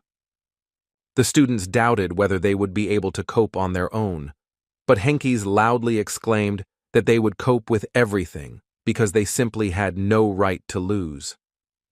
Ruin realized that at a certain point, these pupils, filled with envy and selfishness, began to unite, forming their own alliances and plans against their rivals. The comrades ask if Ruin is okay, because these students are too strong. They grew up almost in battles, and even experienced ones could easily be defeated. However, the representative asked in surprise if they weren't angry, because the situation could have made anyone angry. But here the students remained calm, which seemed strange. These scumbags respect no one, and he wondered what might happen if he didn't respond, because the consequences could be unpredictable. They would only be happy about this and start mocking them even more, fueling their own sense of superiority and increasing tensions in the group. If Ruin remained silent, everyone present would completely agree with Seth's words, and he wondered if that was what they really wanted. The guy asked again if they would continue to tolerate such disrespect for themselves, because silence only fuels arrogance and makes everyone's situation worse. The students allow themselves to be beaten, and it is because of this that Ara makes them endure humiliation for 5 years, mixing them with mud to teach them obedience and discipline. Ruin did not believe that he was fighting now out of purely selfish intentions, as his actions were guided more by a sense of justice and a desire to protect the weak. One of the students suggested putting Henkes in goal in a match against Aeroball, citing his ability and reliability to strengthen the team's chances of winning. And then Ruin realized that Mikkel's loyalists were slowly taking his side, so he hoped that this would continue, strengthening his position in the team. Next stop, the Principality of Altin, so this is their station, and they need to quickly pack their things in preparation for leaving before the train moves on.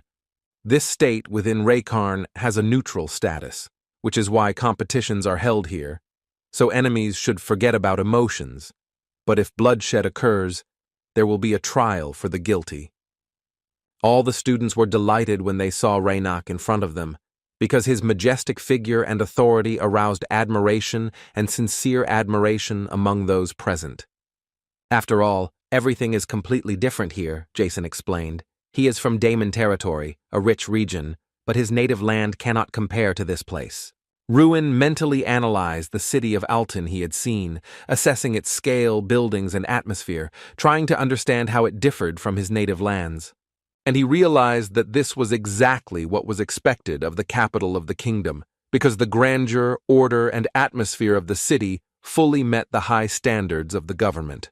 Everywhere there is a feeling of noble antiquity, and residents walk carefree through the streets, creating an atmosphere of peace and harmony that contrasts with the everyday worries of the city. And this sight made it clear once again that they had come from a very tiny city, where the scale and splendor of Althine seemed almost unbelievable. Now they are heading to their destination, so they must board carriages to get to their destination comfortably and safely, preparing for new events. Professor Heidel wanted to say something to his students, choosing words to convey an important message while at the same time maintaining their attention and respect. He expressed his hope that none of them would dare to visit participants from other educational institutions, even by mistake, as this could cause unforeseen conflicts. After all, nothing good will come of such an endeavor. A fight will only create problems and unpredictable consequences for all participants. Ruin didn't understand why the professor said that, looking straight at him, and his mind was filled with surprise and slight concern. Suddenly, Strawn shouted loudly to the owner to look immediately, and his excited tone attracted attention. At first, Ruin didn't understand what had happened, because everything had happened so suddenly and unexpectedly that his mind was trying to quickly comprehend the situation.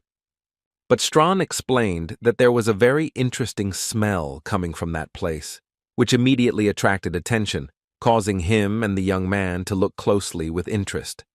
So the little bear moved from the hero's shoulder to his knee, leaning in and carefully observing everything that was happening around him. He began sniffing again, trying to fully understand what the smell was, and every movement of his nose betrayed a remarkable curiosity and concentration. Analyzing, he told Ruin that it felt as if there was a relic of Drac here, and this immediately aroused both of them with heightened curiosity and cautious respect.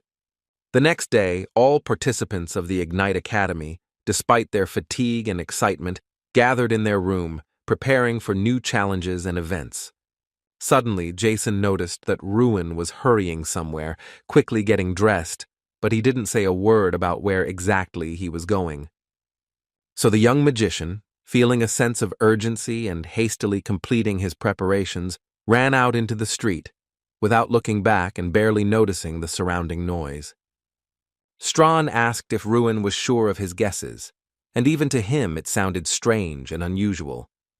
He showed that it was necessary to urgently run to the workshop, where touching memories were kept, as if every step there promised to reveal something important. So Ruin, carefully opening the door, slowly walks inside, feeling both tense and curious about what awaits him. He believed that the object used by the Black Dragon should be in a more unusual and unexpected place than what was revealed to him. Ruin imagined that he would end up on the black market or in the warehouses of a rich man, expecting to find rare and valuable things there. So the young man decided to use the eye of the gamer to speed up the search and more efficiently find the desired item among the numerous things.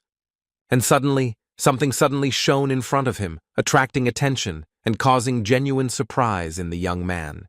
It was the Ring of Invulnerability, which had once been the first failure of the brawl, and its radiance immediately attracted all of Ruin's attention. So Strawn, smiling, remarked that the host had only one nuance worth considering, and this immediately piqued Ruin's curiosity. It wasn't just about attacks, but also about the fact that resistance can arise from the touch of a friend or even a lover, making the situation much more complicated. The effect may not activate exactly when it is needed, but it may work on something familiar, and that is precisely the failure, but for Ruin, it was still necessary.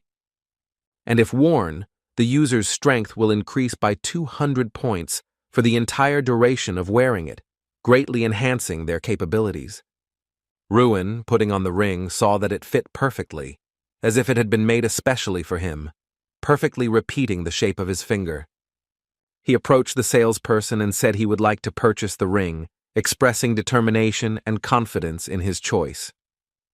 To this, the man replied that the young man could simply take the ring, because it had been lying idle for many years, and he himself did not know what to do with it.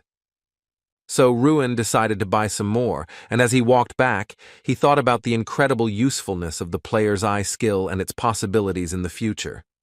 After all, with its help, you can even determine the true value of any item, making search and evaluation extremely effective.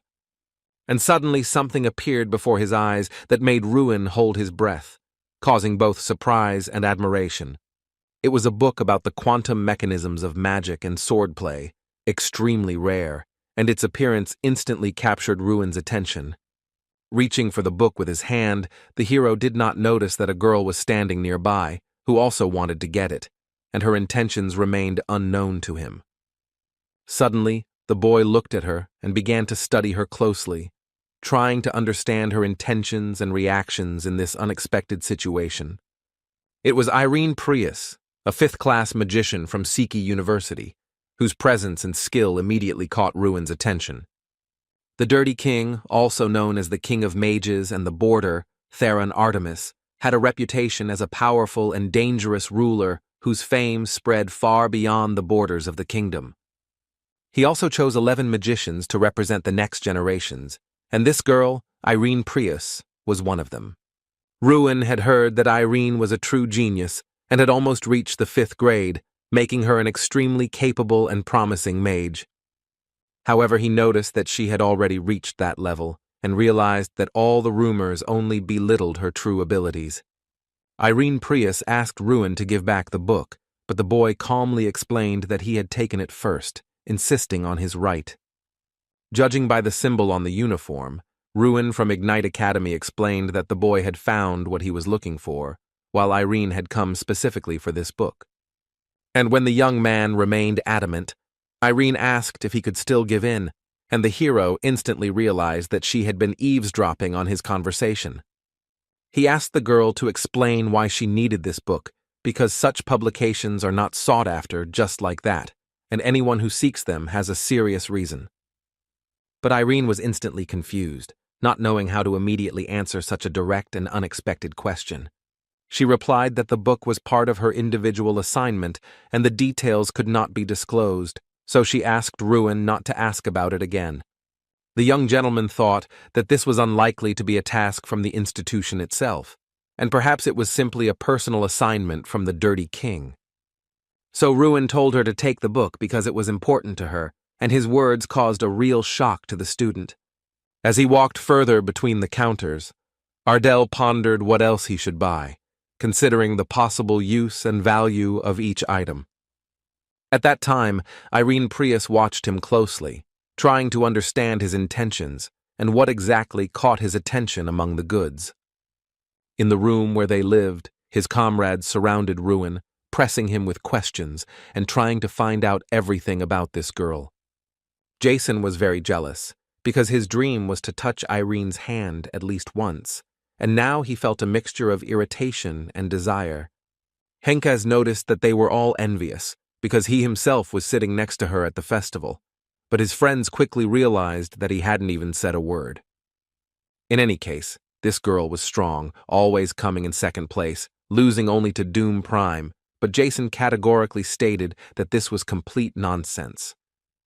However, Henkaz was sure of this, because it was about number 1 in a special institution for battle mages, and therefore Doom was truly the best among mages of his age on the entire continent. In addition, Doom possessed the shining sword, and these words immediately aroused Ruin's sincere curiosity and desire to learn more. After all, now it became clear to him why Irene needed this book to have a chance to defeat Doom. But being a magical swordsman isn't that cool, because it doesn't provide a significant increase in magical power, and becoming a skilled swordsman isn't easy either. Doom Prime differs from the others in that his shining sword is a high-class artifact, and his level of sword mastery is comparable to that of an average knight. Jason sat and thought about how popular Prime was with the girls, and besides, he came from a good and wealthy family. Ruin simply sat and carefully analyzed all the information he received from his comrades, trying to get a complete picture of the situation. Irene Prius possesses 5th-class magic at the age of 16, while the magical swordsman Doom Prime defeats her in duels every year. And Ruin Ardell wondered if he could win if he ever found himself in battle against these famous and extremely capable heroes. After all, everyone around him doesn't consider him a serious threat to their fame at all, underestimating his abilities and potential, which makes the situation even more interesting.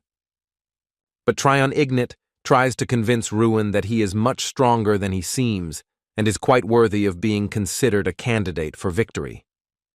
Suddenly, a student runs in and announces that the first squad must gather outside immediately on the opening day of the great festival, because time will wait for no one, and preparations have already begun. So Ruin tries to overcome his self-doubt and emerge confident in his own strength, demonstrating his readiness for the challenges of the great festival. He rises and confidently heads for the exit, preparing for the new trials and events that await him outside. Mentally, the hero carefully considers his every step, planning a strategy for the entire period and trying to foresee all possible scenarios. After all, the great festival begins right now, and success in future trials depends on the accuracy of each step. It was time for the opening matches of the grand festival, and all the participants entered the arena with excitement and impatience, preparing to show their true strength.